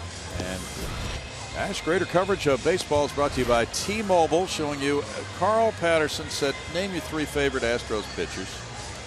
Now, upon second reflection, I would say, why didn't I have Roy Oswalt and Shane Reynolds in here? But here are the 3 choices: Brad Lidge, Mike Hampton, and Billy Wagner. Well, I'll give you some more time. You'll come up with other names as well. Right. But, yeah, how about Mike, Scott, Nolan, Ryan? And you could go on, but Brad Lidge, man, was he locked down in the bullpen. Mike Hampton, that one season that saw him win 22, I believe, losing 4. And Billy Wagner, man, as good as they came. Little package, huge arm. Well, you've talked about, you were the bullpen coach. Yeah. Working with him, and that had to be really pretty thrilling for you to watch his development. You know, it was my privilege to catch him quite a bit out in the bullpen, not in games. That was not allowed, but tremendous stuff. I mean, catching his fastball and then comparing it to that of Nolan Ryan and J.R. Richard in the past, pretty special for me. 1-0 to Kyle Seager. Kevin Chapman is in the game now. Mike Fiers had 5 innings, allowed 8 hits, 4 runs. He did not walk a man. He struck out 5. A lefty on lefty, and that one's in tight. And this would be the choice of a lot of managers after starting a right-handed pitcher against this club with so many good left-handed hitters. Go to the left side in the bullpen. If you want to beat Seattle, and it's odd, the Astros have had a very good year against the Mariners this year, but it would seem that loading up, having a few guys left-handed out of the bullpen would be a big plus. Breaking pitch is in for a strike, 2-1. Just thinking about that today, looking at a statistic on the Mariners, and they are 24-33 in games started by left-handers against them.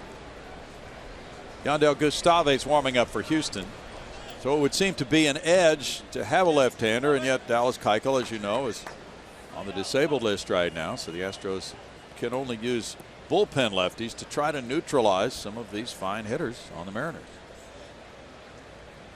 Kevin Chapman, nothing new when you say that command has been a big issue and walking hitters, and in particular that first left-handed bat that he faces. Tony Kemp in left. 1 out. Brad Lidge, lights out Lidge. What a tremendous slider he had. As good as it's ever come in the game. Watch the downward. Well, okay, he's going to bring the heat and blow it by, but there's that slider. And most hitters had 0 chance against that pitch. Albert Pujols found 1 in his career, and a lot of people remember that slider of Brad Lidge, just dominant. Adam Lind had the RBI double in the 3rd inning, continuing to 3rd on the throw. He takes, and that is strike 1. The Nationals lead 4-2 over the D-backs. Well, they've now won that game 4-2, in fact. Max Scherzer going to 19-7. And Mark Melancon getting his 44th save. That's into center field for a hit. Lind is 2 for 3. Well, Mike Hampton was right there. You talked about that 22-4 season for a lot of important games. Here's the one that clinched it against the Chicago Cubs, and Sammy Sosa made the final out in '97 as the Astros clinched that division title in the NL Central at the time, and they went on to the playoffs 4 times in 5 years starting that year. Was that ever a meaningful final out of the season? Wow.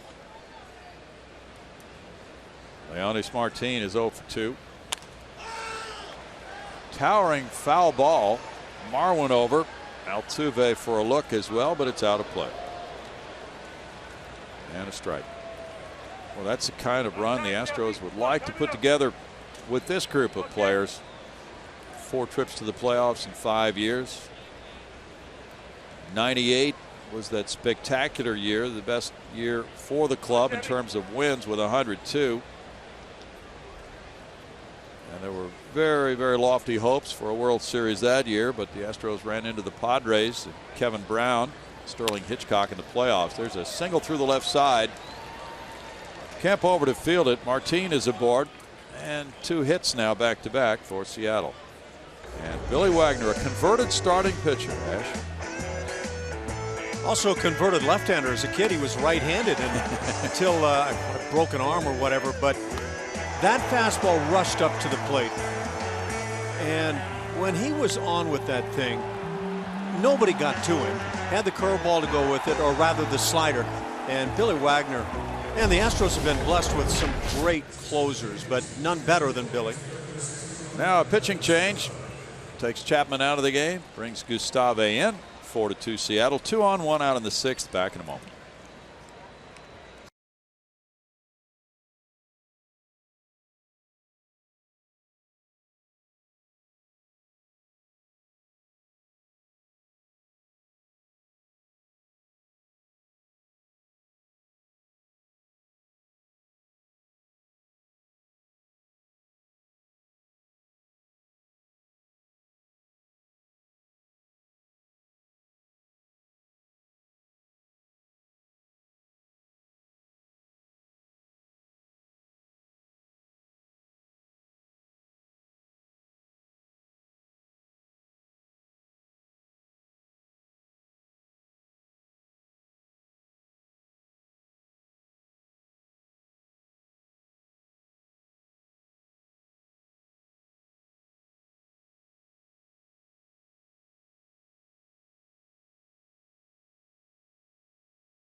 Park. Astros trailing the Mariners.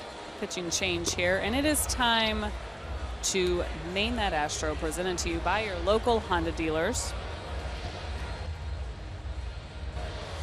Here are your clues. Originally drafted by the Mariners, NLCS MVP, 16 career home runs.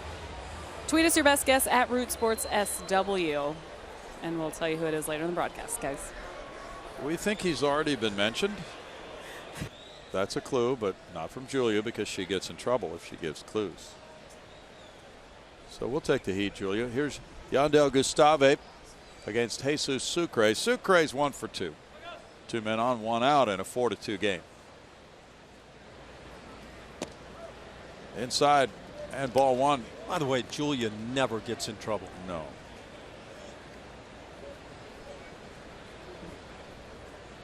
Sucre singled to right field in the 2nd inning and scored, and he grounded out in the 4th. Gustave gave up 2 runs his last time out. Roller up the middle. Correa steps on second, throws to first for a 6-3 double play, and that gets the Astros out of the top of the 6th inning. They come up in the bottom half, trailing Seattle 4-2.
Welcome back. Bottom 6, 4-2. Mariners leading it.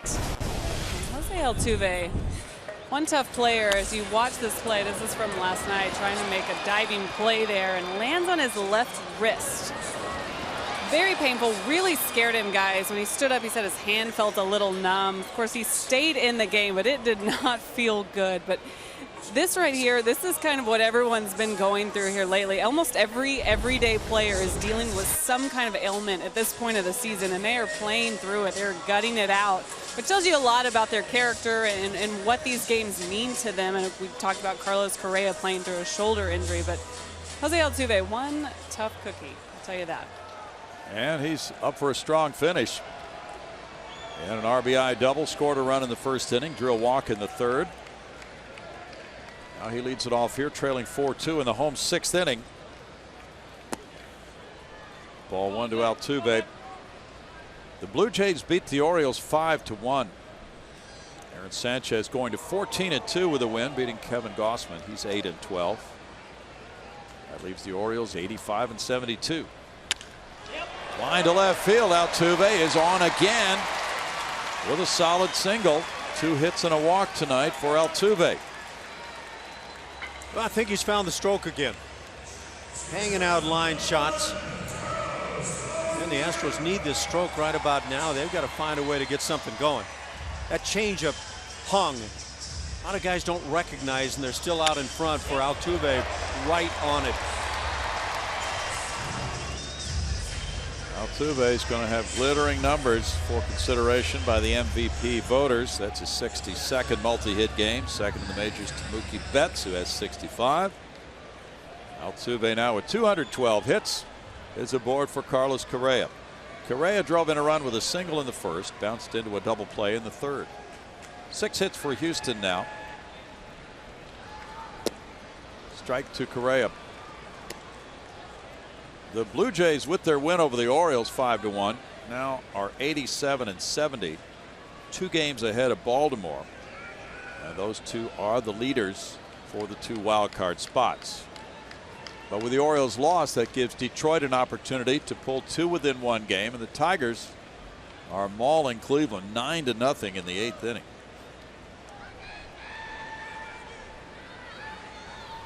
Oh, that's a dangerous pitch.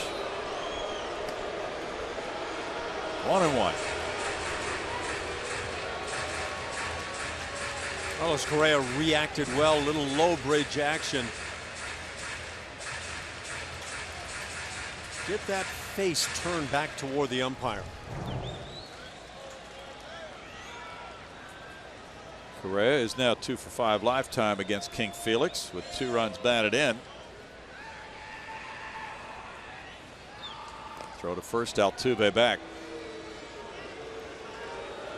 Altuve stole his 28th base last night. He's been caught 10 times.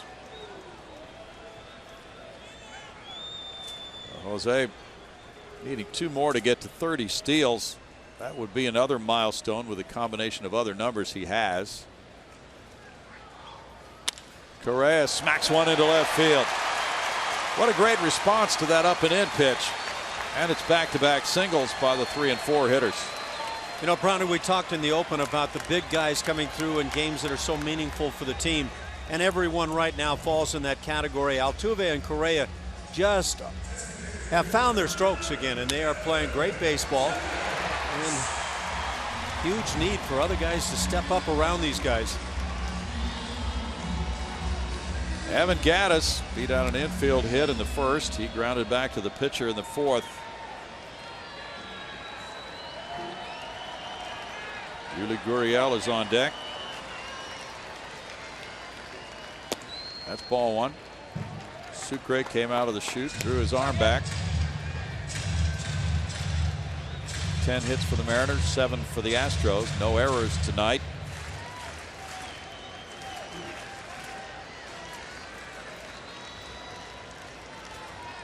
Rockies and Giants are about to get started in San Francisco.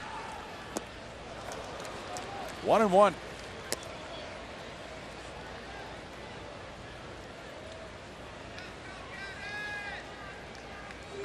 The Mets and Giants are just even in the loss column right now. And the wild card race was 74. They're holding down those 2 spots. There's Bregman with a bat.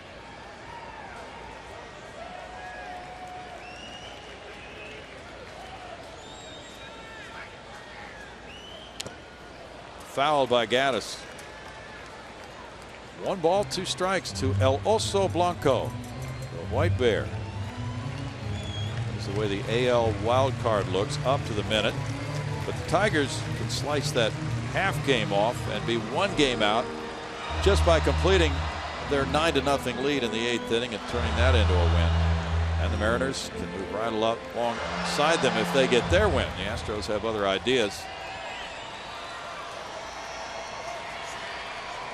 Astros beginning the night 3.5 behind Baltimore in that wild card race. Can take it down to 2.5 if they can come from behind here. There's 4 games remaining after this one. The Astros are off on Thursday. Gaddis could not prevent a swing, and it's a strikeout, number 3 for Hernandez. We'll take our peek from the side, and yeah, that bat gets out beyond the front of the plate. Yuli Gurriel grounded into a 6-4-3 double play and lined to shortstop. He really scorched the ball last time up to a leaping shortstop, Marte. Sombrero makes it go down better. Some sombreros. Yeah. It's turned golden on you. Turn away. 23,499 to paid attendance. The Astros should be over 2.3 million in home attendance after tomorrow's game to wrap up the home season. Felix Hernandez has 240 career quality starts, 4th most in history through age 30 for a pitcher. And he has another one tonight so far. Want to know, the Astros would love to ruin that stat right here. Tony Kemp is on deck. Matt Moore is pitching for the Giants tonight at home against Colorado. Dodgers are in San Diego. It's 2-0. Oakland is underway at Anaheim against the Angels. St. Louis 5, Cincinnati 3, bottom of the 5th. Cardinals are a game out of that second wild card spot in the National League. Gurriel started the bat and checked his swing. Now he's ahead 3-0. He has not been getting results in the hit column. Do you assume a green light for him in this situation, Ash? Yeah, you take a look at the scenario. It's 1 out. You've got Tony Kemp waiting on deck. I think you free him up. Whether he swings or not, I think it might be another story.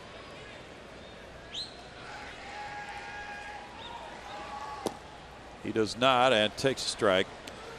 3-1.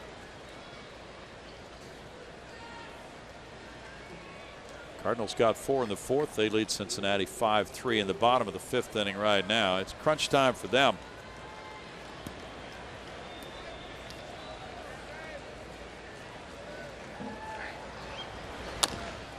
Chopped slowly. Here's the shortstop, Marte, stepping on second, throwing to first, throwing it wildly to first, and now here comes Altuve, and the throw to the plate. He scores. Good hustle by Altuve. And the ball was thrown wildly by Marte past Adam Lynn, allowing run number 3 to score, and Altuve scored it. It looked for a moment like Yuli Gurriel was going to ground into another double play, and he's been bitten recently with that bug. But that errant throw gives the Astros a run and a chance for more.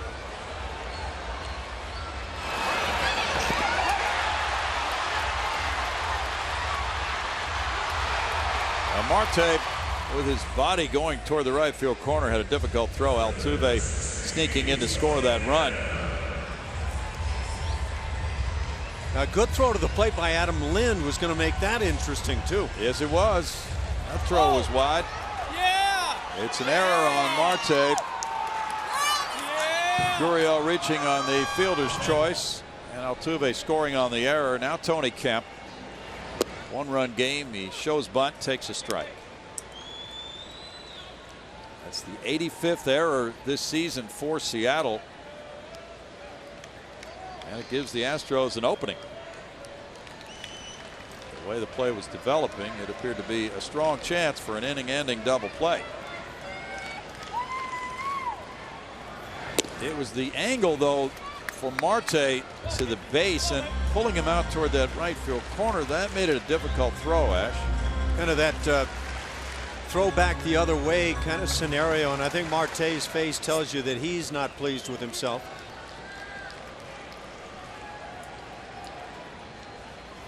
That is the 20th error for the young shortstop. Chopped foul wide of first. 1-2. We'll see it here, Ash. Get every run you can get, though, and yeah, that not the easiest of double plays, but one that probably should have been turned by Seattle. So they make a mistake. The Astros take advantage to the tune of 1 run. Can they get more? Cano was at the base, so the ball could have been flipped to him. Yep. And typically that means automatic double play. So perhaps an error in judgment by Marte to go to the base himself.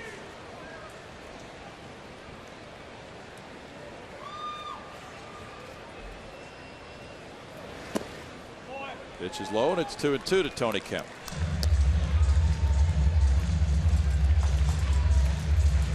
The Mariners have allowed 55 unearned runs this year.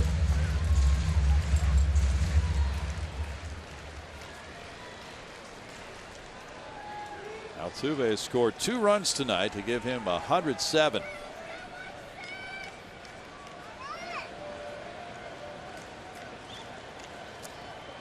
Kemp takes it, and it's a 3-2 count now. Tony has shown that he's going to give you some good at bats. He'll put the bat on the ball. Haven't seen a whole lot of power, but when he did connect to right field the other night, rather impressive. It was. Tony's had 110 major league at bats this season. We had not seen that kind of pop from him, and it was impressive to right field on his first major league homer. There's 2 ball players right there. Runner going, and it's ball 4. Tony Kemp works his way aboard, and Jason Castro is being called back. This could be Alex Bregman, and it is. The media did not know, to our knowledge, that Bregman was being brought off the disabled list for this game. His name was not listed on the extra men in the lineup card in the clubhouse. So things were kept quiet, and now he's coming out to pinch hit for Castro. And Mel Stottlemyre Jr. is at the mound, the pitching coach for Seattle. Well, number one, you're looking for a big hit from Alex Bregman, and he's certainly capable. What you're probably fearful about is a little tapper in the infield that he tries to beat out, and that can be aggravating on a hamstring. Excellent point, Ash. Bregman has worked really hard to get back. He's back probably a couple of weeks ahead of that timetable. He's been out about 2 weeks with the hamstring strain. He was running from second to third and ducked under the third baseman's throw. First at bat since September 14th, 260, 8 homers, 32 runs batted in for Bregman. He has not had a pinch hit at bat. And there's strike 1 to him. We had basically gotten word at the time of that injury that he was done for the year. I mean, the seriousness of the pulled hamstring was such that I don't think anybody thought he was coming back. The USA Today Minor League Player of the Year, Alex Bregman. 0-2. Timing is an issue when a player hasn't had an at bat for 2 weeks, and especially facing the changeup of Felix Hernandez. Because of the loss of velocity for Hernandez, he's had to rely on this pitch, and it's that good that he can. 1-2 with Jake Marisnick on deck.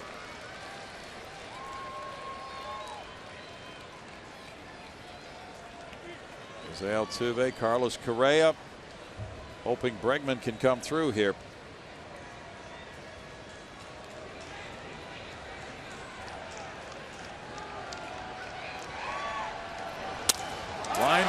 shortstop into left center field.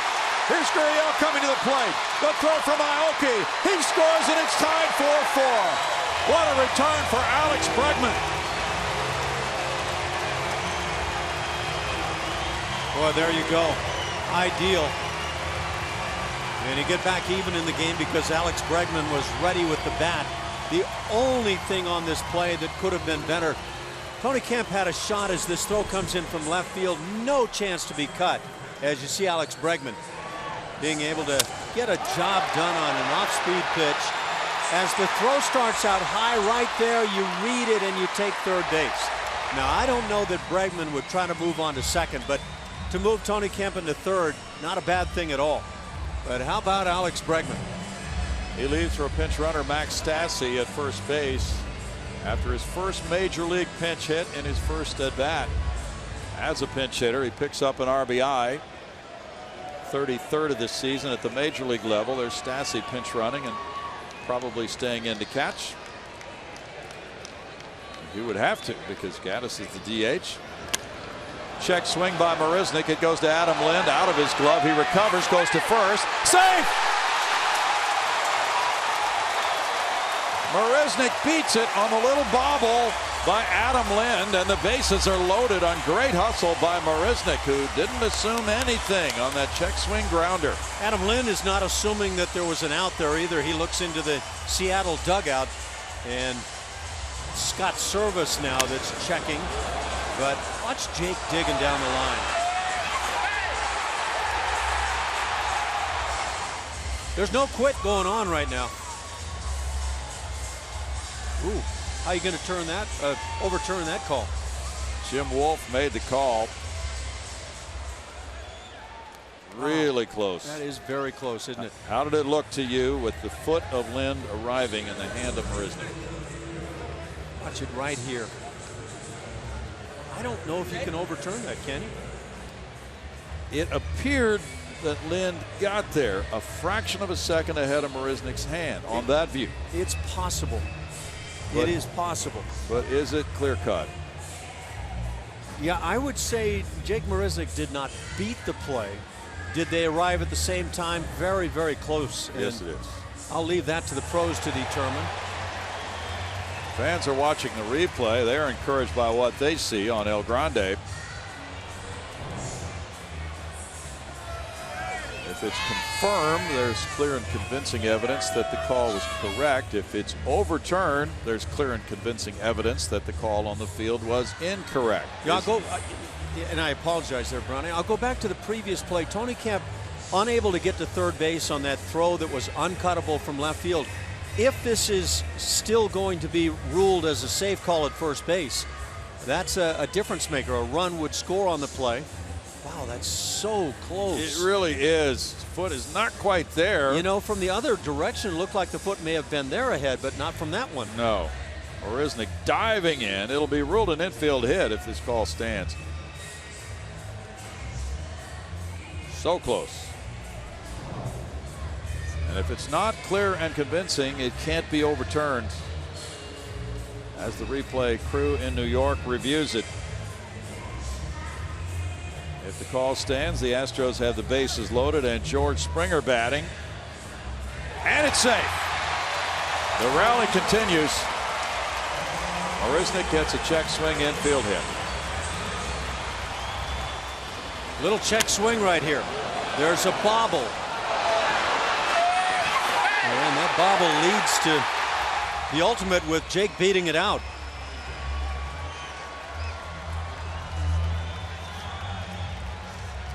The Astros have life. Now it's an error. We've been told it would be ruled an infield hit, but maybe because of the replay, the official score has ruled error on Lind. George Springer has 3 grand slams. He is 2 for 3 in this game. Bases loaded, 2 outs, 4-4 tie. Springer is the 8th Astro to bat in the 6th inning.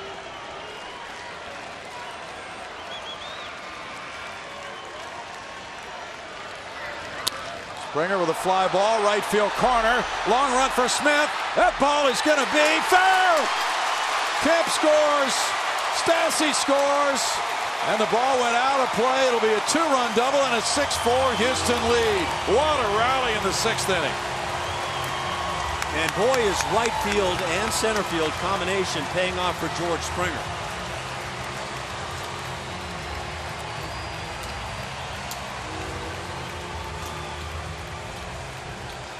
Watch George stay on it. Drive it the other way.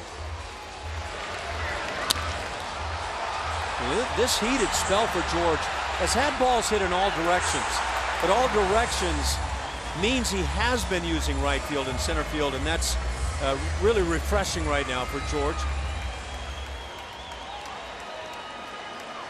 Springer 3 for 4 tonight. That's his 29th double. It gives him 81 runs batted in. George now has 14 hits in his last 25 at bats. Marwin Gonzalez is the 9th Astro to bat in the inning. He's 0 for 2. He was hit by a pitch. Runners at second and third now at 2 outs. And Felix Hernandez has stayed in throughout. There have been 2 errors in the inning. There could have been an inning-ending double play on the ball hit by Gurriel that would have maintained the 4-2 lead. Chris Davinsky's warming up now for Houston as Sucre goes out. 2 key misplays, the one by Marte, the one by Lynn, have allowed the Astros to grab the lead, and they get Davinsky ready. Davinsky has been so strong this year. He will be pitching when the top of the 7th arrives, it would appear anyway.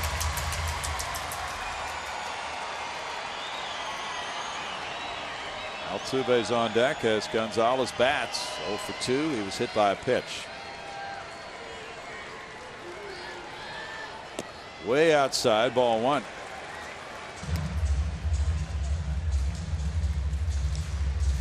Well, it's been a stressful 6th inning for King Felix with all the pitches he's thrown here, but he's at 88 for the game. It's just a matter of how many he's thrown in this inning. In for a strike, and it's 1-1. Some guys have earned the chance to stay on. I'm sure Felix is in that category.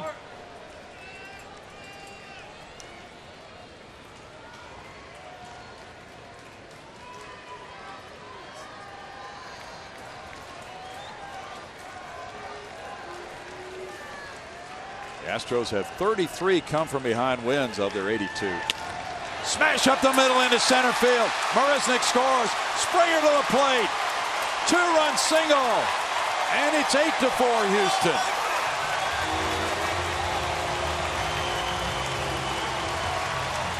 A bang-bang play at first base with Marisnick just hustling with everything he had has led to all these runs. And another big swing for Marwin.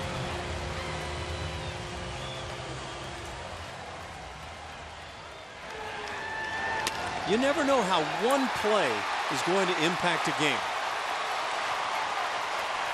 But we know right now that Jake Marisnick and that call being upheld has led to a lot.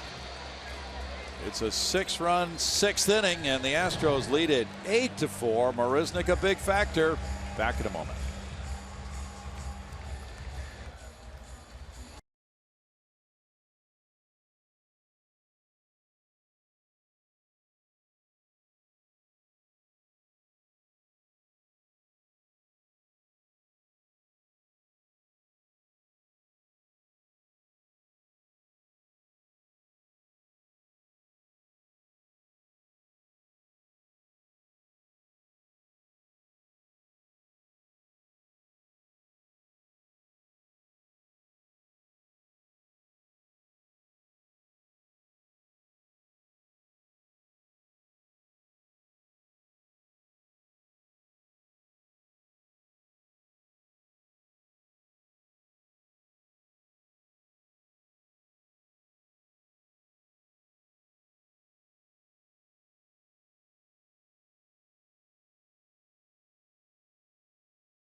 Astros leading over the M's, bottom of the 6th inning. Watch every out-of-market game live in HD on over 400 supported devices with MLB.TV Premium, which includes a free subscription to @Bat Premium. Blackout and other restrictions apply. Visit MLB.TV for your details. An explosive 6th inning for the Astros, have them leading by 4. Drew Storen is 4-3. His ERA 5.36. He takes over in his 55th appearance of the year. Jose Altuve, the batter, runner at first, 2 outs, and the throw goes over to first. Marwin Gonzalez, after the 2-run single, drawing that attention. Each club with 10 hits now. The Mariners with 2 costly errors, both in this inning. And Altuve started the inning with a single. He is 2 for 2 with an RBI and a walk, a 2-run scored tonight. Storen delivers ball 1. Storen is 29 years old. He was born in Indiana in Brownsburg, went to Stanford University. He's had a bout with right shoulder inflammation, placing him on the disabled list this year. He was a first-round pick of Washington in 2009, the 10th player drafted. That one almost hit Altuve, coming in on an off-speed pitch at 82 miles per hour. 2-0. Well, we saw Correa have to duck under one, and same thing with Altuve. And even that changeup will inflict damage. Drew Storen worked last night in the 10th inning. Seattle won it in the 11th 4-3. He had a 1-2-3 10th. Needed only 16 pitches. This fly ball hits for shallow center field. Here's Martin hustling in. Cano going out. Cano has it. And the Astros sent 10 to the plate in a 6-run 6th. It was Springer driving in 2. And then right after that, Gonzalez drove in a couple. It's 8-4 Houston after 6.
Astros now lead it with a big 6-run 6th.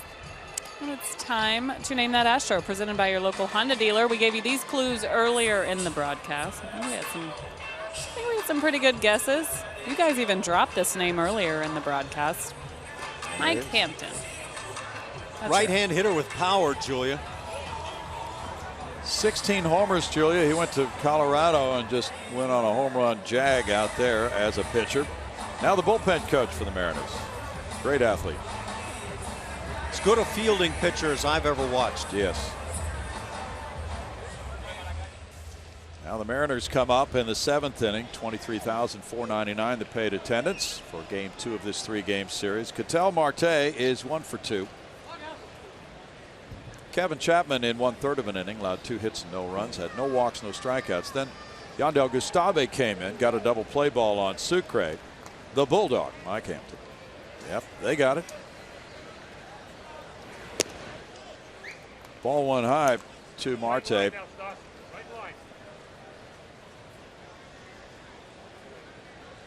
King Felix Hernandez in 5 2/3 innings allowed 10 hits and 8 runs, 4 earned. Fastball there from Gustave is measured at 95, and it's 1-1. He could really be a factor in next year's Astros team. Arrived late on the scene this year at the major league level, but he's come as advertised. 2-1. Our buddy Steve Sparks over in the Astros radio booth spotted him a couple of years ago and had him high on his list of prospects for Houston. He said this guy is coming. Yeah, he knew it. 3-1 now. You know another guy he spotted this spring? Who? Chris Davinsky. Did he? Yes, sir. Sparky's pretty astute. Yeah, he'll watch those pitchers. He'll go watch them throw on the backfields, on the side mounds. 3 balls, 2 strikes. On a lot of people's watch list for next year is the young right-hander Francis Martes.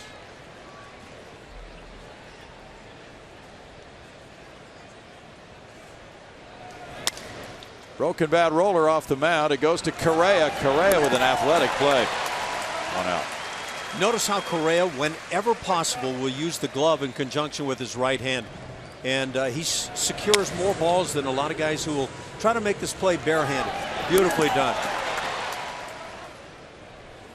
There you go. He actually got fooled a little bit. The ball hit the mound and kicked to his right a little bit, but he still stayed on his same path and just fielded the ball off the right foot. And I shouldn't say fooled, but misdirected as the ball hit off the mound. Aoki is 1 for 3, an RBI double, his second time up.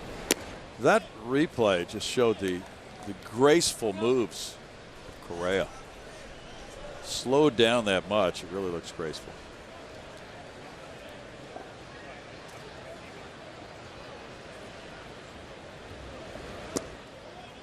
Slider dips low, and it's 2 balls, no strikes. The Yankees beat Boston 6-4. David Price, the loser, goes to 17-9. Tyler Clipper got his 3rd save. Gregorius, Sanchez, and Austin went deep. Sanchez now with 20 home runs. I think he's now the fastest to hit 20 to begin a major league career, Ash. Impressive one way or another, huh? Oh. And for those of you really needing an update on the batting race, we have it. That's a walk to Aoki. He's aboard for Smith. We check some other scores, and we'll get to that batting race along the way. It's Toronto beating Baltimore, as we mentioned, 5-1. New York taking Boston 6-4. And Detroit has slammed Cleveland 12-0. The Tigers thereby are 1 game behind Baltimore for that second wild card spot.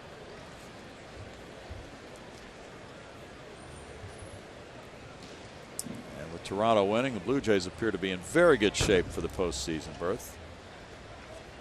Checking the line score, the box score rather, of the Boston game.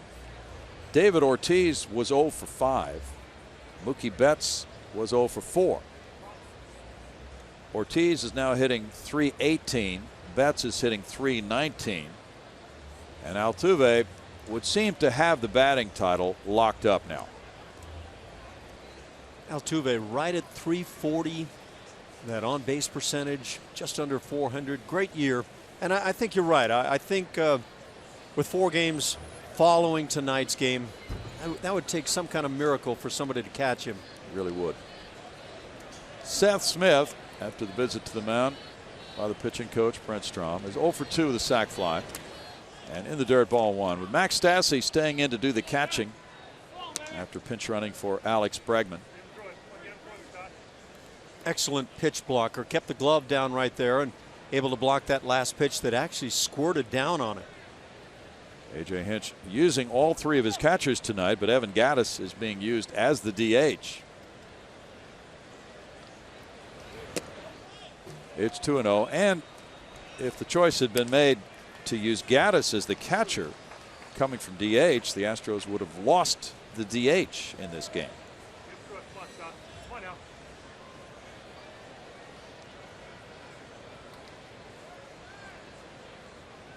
Game Usually in the late innings, major league managers want to get their best defensive team on the field and protect the lead that they have. 2 balls and a strike, but sometimes how big that lead is will determine those moves. Scott Service has done an outstanding job in his first year as Seattle skipper. Bench coach Tim Bogar, another former Astro alongside. 2 balls, 2 strikes. The pitching coach Mel Stottlemyre Jr. pitched in the Astros farm system, and his dad, Mel Sr., of course, was a fine pitcher for the Yankees and former Astros pitching coach. Casey Candell, the coach at first, played for the Astros. Manny Acta, the coach at third, managed in the Astros farm system. Mike Hampton, the bullpen coach, pitched for the Astros. 3-2.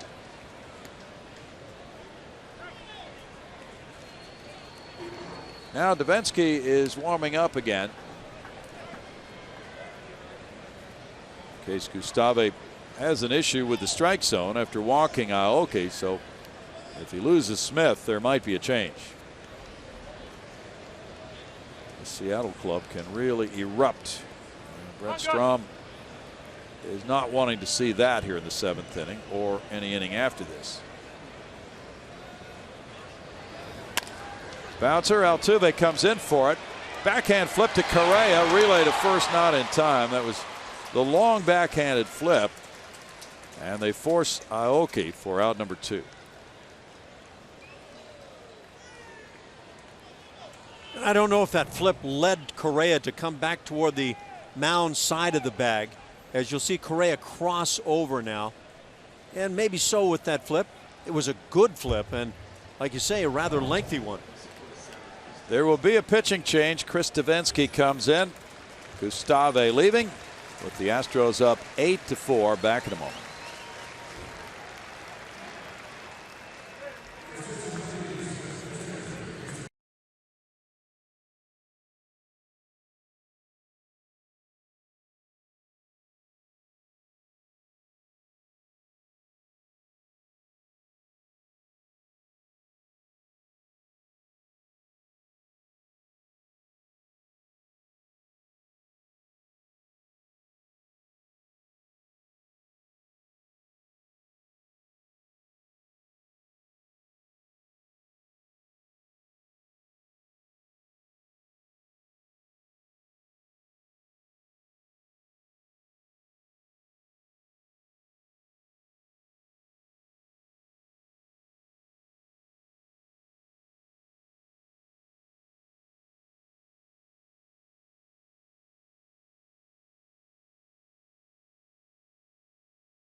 And it's 8-4 Astros, and there's a new pitcher on the mound, Chris Davinsky, who last we saw gave up a season-high 3 runs as a reliever in 2 1/3 against the Angels. It was a game that the Astros lost in really just soul-crushing fashion that night. The team was really hurting after that one, but nobody more than Chris Davinsky, who has been so great for this club all year long, but that night took it really hard. And in fact, he actually went to the manager's office that night to talk about it. He took it that hard, guys. And the next day, A.J. Hinch made a point to tell the media this was not Chris Davinsky's fault. He feels like it is, but it is the entire team's fault, the entire bullpen on that night, Brownie. Robinson Cano hits one in the gap in right center, heads for second base, and he greets Davinsky with a double.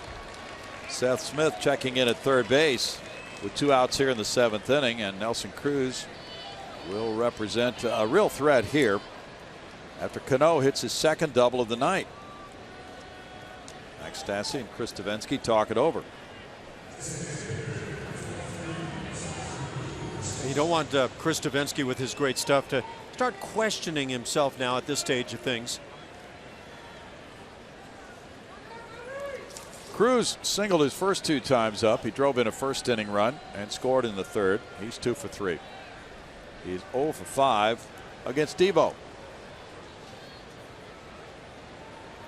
Now, Chris, as Julia indicated, really had it going. He struck out 5 in his first 2 innings, but then was tagged for the most runs he had allowed as a reliever, 3 and 2 1/3. That's a strike to Cruz. We had a chat the other day, and he said he would like to be a starting pitcher next year.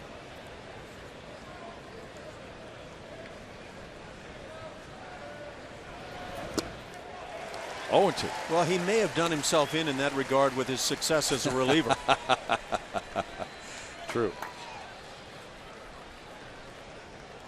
It's kind of like Marwin saying, I'd like to be a starter. Even though he starts day in, day out, he's still that bench guy. Yeah. 107 innings this year for Chris.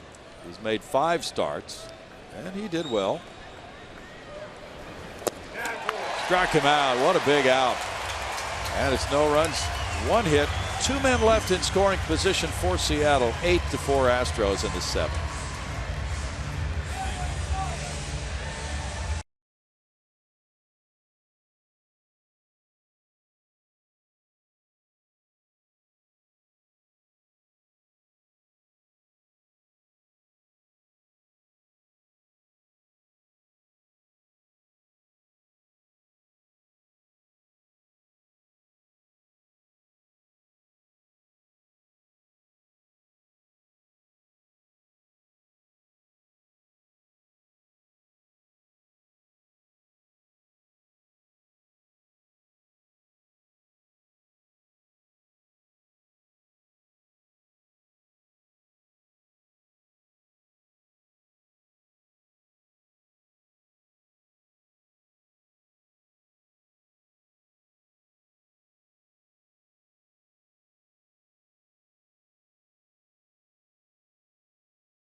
Auto Diamond King is the big unit. Well, it's Jeff Bagwell tonight, in fact, one of 6 players to have 30 homers, 100 runs batted in, 100 runs in 6 consecutive seasons. Along with Select Company there, one of 5 to have 300, 1,000 runs in his first 10 seasons. Along with Hall of Fame greats. And one of 5 to have 300, 1,000, and 1,000 in his first 11 seasons. Oh, the numbers are dazzling, Ash, for this would-be Hall of Famer. Is this going to be the year? Let's stop calling him would-be at the end of this year and just call him Hall of Famer Jeff Bagwell. The numbers are absolutely there. And the respect that he gained from not only his teammates, but those who played against him, Hall of Fame-like. Dan Altavilla comes out of the Seattle bullpen. Drew Storen went 1/3 of an inning, retiring Jose Altuve. In 11 games, Altavilla has an ERA of 1, a whip of 1, coming up from Double-A Jackson, August 27th. He's from McKeesport, Pennsylvania, went to Mercyhurst College in Pennsylvania. 5th-round draft pick in 2014. Carlos Correa leads it off. He is 2 for 3 with an RBI. 8-4 Houston. Bounce foul past Gary Pettis. There's strike 1 for Altavilla. Yandel Gustave in 1 inning, allowed no hits, no runs, had 1 walk and no strikeouts. Chris Davinsky got a big out after the Cano double, striking out Cruz. Well, if the Astros pitch efficiently, they will not have to face Cano and Cruz anymore.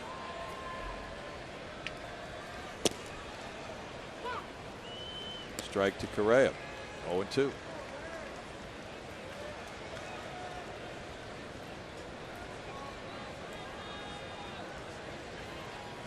Altavilla is 24 years old. Whoa. 1 ball, 2 strikes.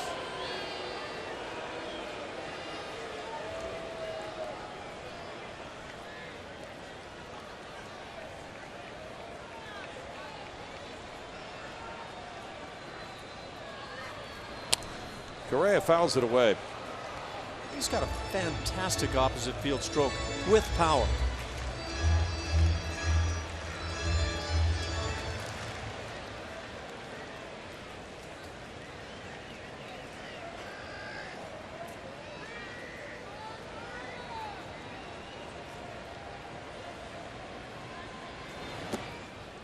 Slider in the dirt evens the count at 2-2.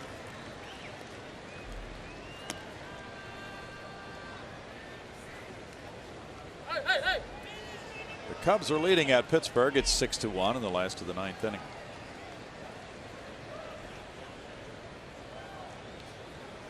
They are truly a juggernaut this year. 156.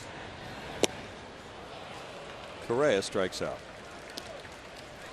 We look at more of Jeff Bagwell. There's so much to look at from his career, but the video shows you a little bit more of that unusual batting stance. So there was a big home run for Jeff early in his career, and he just had so much power the way he got his legs into the swing. In fact, that first one we saw his first major league home run, he got more and more severe into that crouch as his career went on, and pitchers got more and more to where they thought, I don't want to face this guy. He just simply was as good as they came.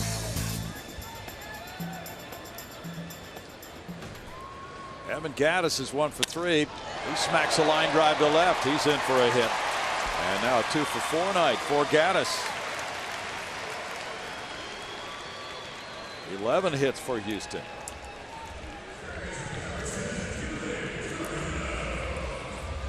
Well, the Astros started the night well with 4 hits and 2 runs in the first inning, but then they fell behind 4-2, and they came roaring to life with 6 runs in the 6th inning. 4 of them earned.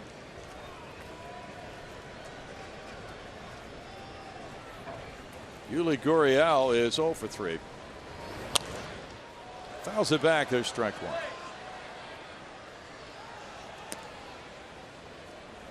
Phillies lead the Braves 6-1. They're in a rain delay at the end of 4 in Atlanta. Twins and Royals are tied 3-3 in the top of the 11th at Kansas City. Royals are 2 games over 500 as they tried to defend their World Series title. 1-1. Injuries part of the problem for Kansas City this year. In the last of the 7th in Arlington, Texas, the Rangers lead the Brewers 6-4. Rangers shooting for win number 93 of the year.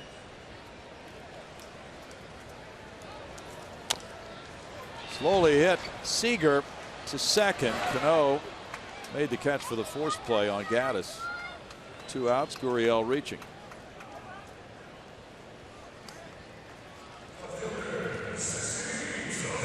Yeah, that Royals season, it just speaks to what we all know to be a fact, that it's not a progression that just takes place one year after another.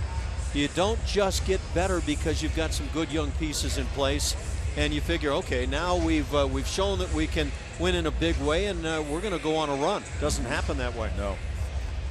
You know, just watching Cano take that throw at second, just kind of casually moving out of the way. He's probably going to be a Hall of Fame player. I think so. He is just outstanding, but he's the kind of guy, the way he plays, looks like he ought to be playing in loafers. He may be. Have you checked the cleats? No. Ball one to you know, Kemp. we're watching a couple of guys, Cano, you mentioned, and Adrian Beltre, guys that, and maybe Carlos Beltran, for that matter, guys that got a great shot at the Hall of Fame and soon, once they retire, which can't come soon enough. Fly ball left field. That backs up Aoki. Back to the warning track, and he has it. Well, the Astros in the 7th are turned away with no runs, a hit, and a man left. We move to the 8th. It's 8-4 Houston.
Game summary brought to you by the DeMontrond Auto Group, showing you 11 hits for both clubs. The Mariners, with their 83-73 record, have blown a 4-2 lead, and the Astros came storming through in the 6th inning, sending 10 men to the plate, scoring 6 times. Robinson Cano's had another strong offensive game.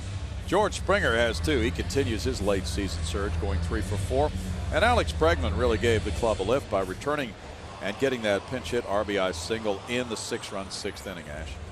All of those big. And yeah, as you talk about George Springer, he's pushed it up to 263. And the guys, Altuve and Correa, big again.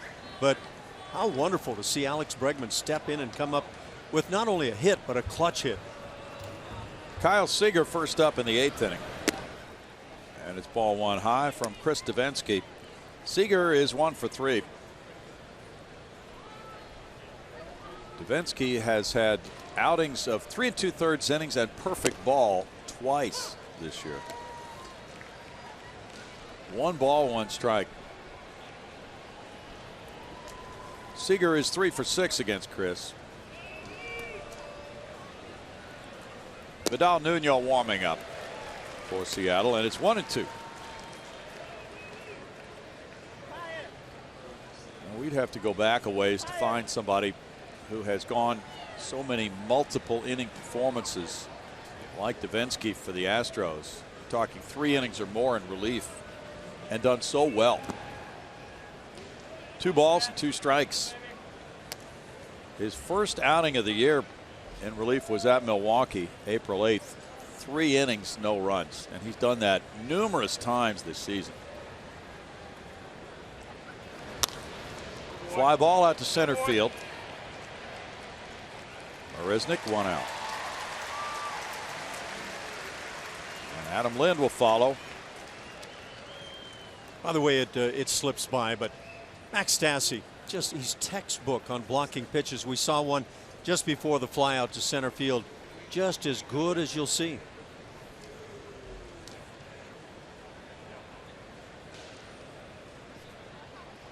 Adam Lind's the batter. It's 10 times he's gone at least 3 innings in relief this year.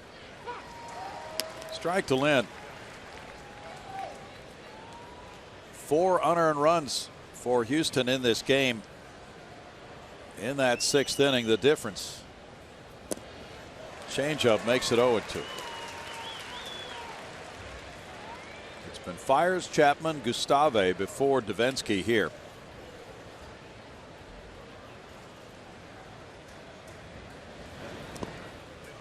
And in the dirt, it's a 1-2 count.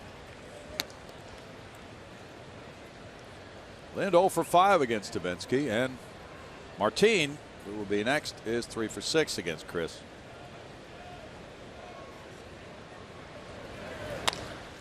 Out to center field again for Marisnik. We go to Julia Morales. Thanks, Brownie. We asked earlier a question in our Stroh poll, and you voted. We asked the question, what is the most unique in-play feature of any Major League ballpark? And guess who wins? That is Minute Maid Park's Towles Hill. 47% takes the win over the Green Monster at Fenway Park. Quite unusual result. Martin fouls it back. There's strike one. He's 1 for 3.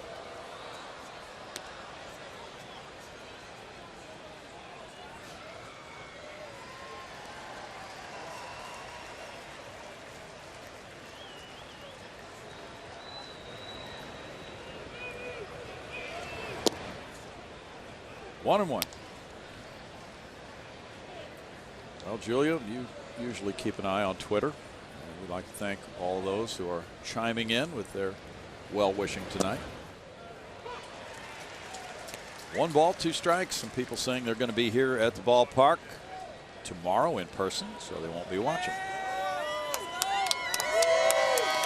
3 more games to go, though, after tomorrow, and they are looming as pretty important ones as of this game tonight, it would appear. 2 balls, 2 strikes.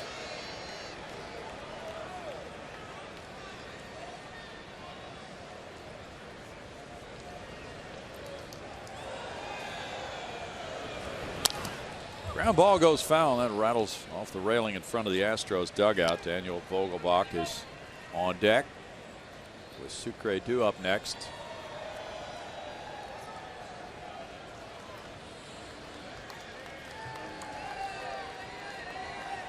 $12:30 tomorrow for Astros pregame live. Kevin Eschenfelder. I believe we have both Mike Stanton and Art Howe on the crew tomorrow. Struck him out. We go to the bottom of the 8th inning. Strikeout number 2 for Devo. The Astros lead it 8-4.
Root Sports is presented by Southwest Airlines. Yes to low fares with nothing to hide. That's transparency. And by Toyota. Let's go places. George Springer's been going places. Marwin Gonzalez. Back-to-back 2-run hits in the 6th inning. Springer with a double. Gonzalez a single. Now it's 8-4 thanks to those 2 back-to-back deliveries. And the Astros come up in the 8th inning against lefty Vidal Nuno. He is pitcher number 4 for Scott Service. Go ahead and add some more on there. Nuno, not overly effective against anybody. In fact, batting averages by lefties and right-handers well above the league average. The Astros have seen him 4 times, unable to do much. That ERA of 0. faces Max Stassi. Max was a pinch runner for Alex Bregman in the 6th inning and came around to score. Fouls it back. There's strike one to Stassi. Max is 0 for 7 at the big league level this year.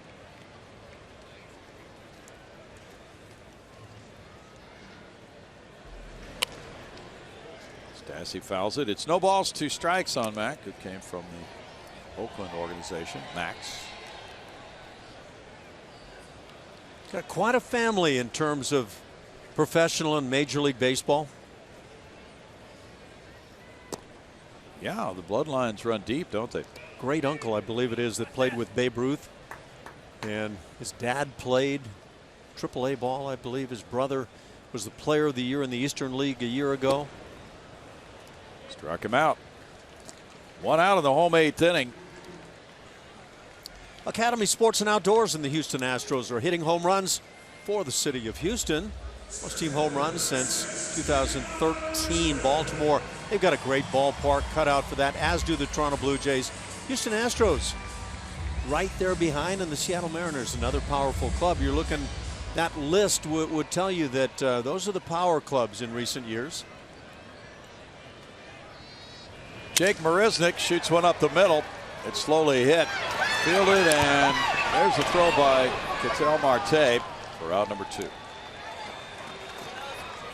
If Jake didn't already have the attention of the infielders for Seattle, he's picked it up now after that legged out diving play that turned out to be huge in that 6-run 6th inning. It was ruled an error on Adam Lynn, but a very important play in that inning.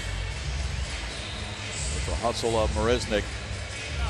George Springer has contributed 3 hits, 2 runs scored, 2 runs driven in. He has been getting hits in clumps lately. Batting average has been on the climb. That's ball 1 to Springer. 3 hits in this game for George. He had a couple last night, 3 the day before, 4 the day before that, Saturday.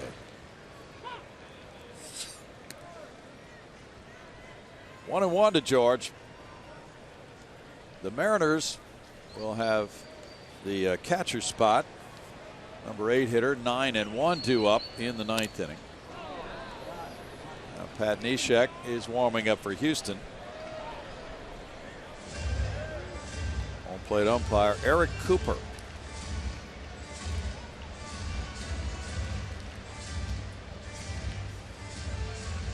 Rubbing his right side. Let's see what happens here with Eric. Oh yeah, right forearm.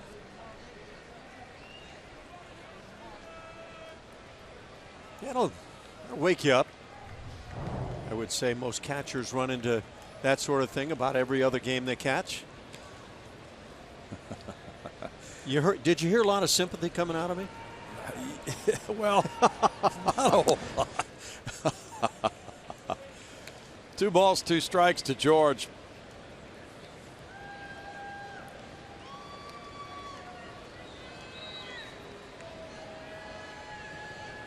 Munoz, pitcher number 4 for Scott Service. The Astros, with the 9th inning ahead, have Davinsky in the game. He has retired 4 in a row after giving up a double. Neshek is working. Scott Service's club down by 4 after winning last night 4-3 and 11.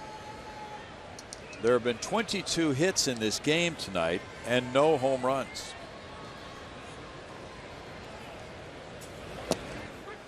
Struck him out. We go to the 9th inning. 8-4 Houston.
6th inning could be the decisive one with 6-run scoring. Altuve started it with a single, and the Astros wound up benefiting from some misplays along the way too. 10 players came to the plate. This was one of the really big plays. The errant throw by Marte.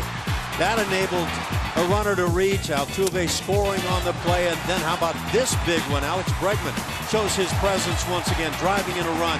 Key hit. Boy, there were some enormous plays in the inning. Jake Marisnick with this one. And this probably is the key play. Bang, bang play, save call.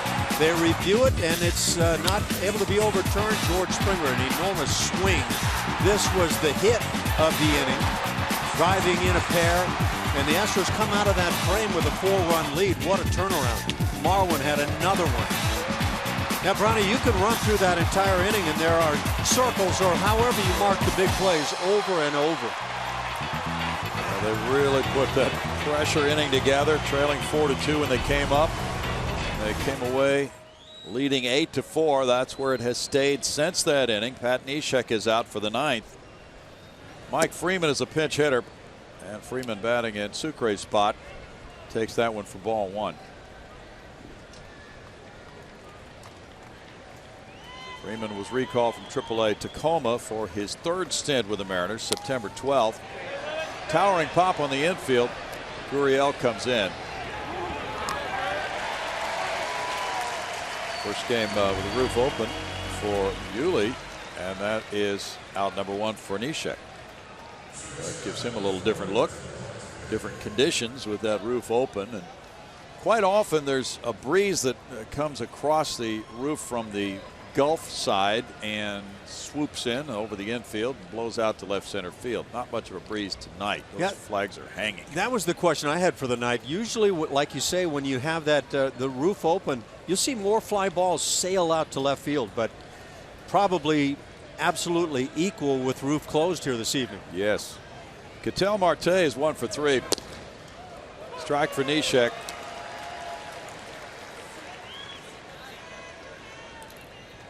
Gustave came in with 2 men on in the 6th, and he would be in line for the victory. And it would be his first as a major leaguer. Back to Neshek. 2 outs. Now Vogelbach comes up. He was on deck when the last inning ended for Seattle.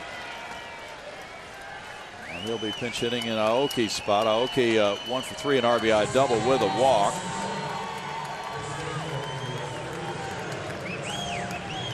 Well, this Houston crowd has enjoyed the show, waiting until the 6-run 6th. And the Astros have preserved that lead. Now Neshek tries to close the door and square this series at 1 game each, sending it to a rubber game tomorrow at 110. Vogelbach 1 for 10. It's strike 1.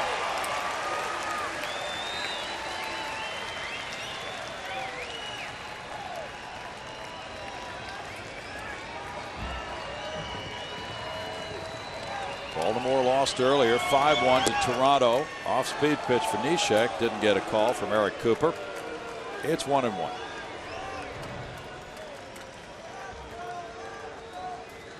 So you got one maybe just out of the strike zone, one just in, and you got a 1-1 count, but a reversal of calls. Fly ball. Marisnick in left center coming in for it, and the Astros have a come from behind 8-4 win. It keeps them alive, and in fact they get closer to a wild card spot. They cut a game off Baltimore's lead. They're now 2.5 back. The Mariners trail by 2. The Tigers are just 1 behind. It's gotten closer in the AL wild card tonight, and the Blue Jays have increased their lead over the Orioles to 2. Here in Houston, the Astros win their 83rd of the year against 75 losses. Final score: Astros 8, Mariners 4.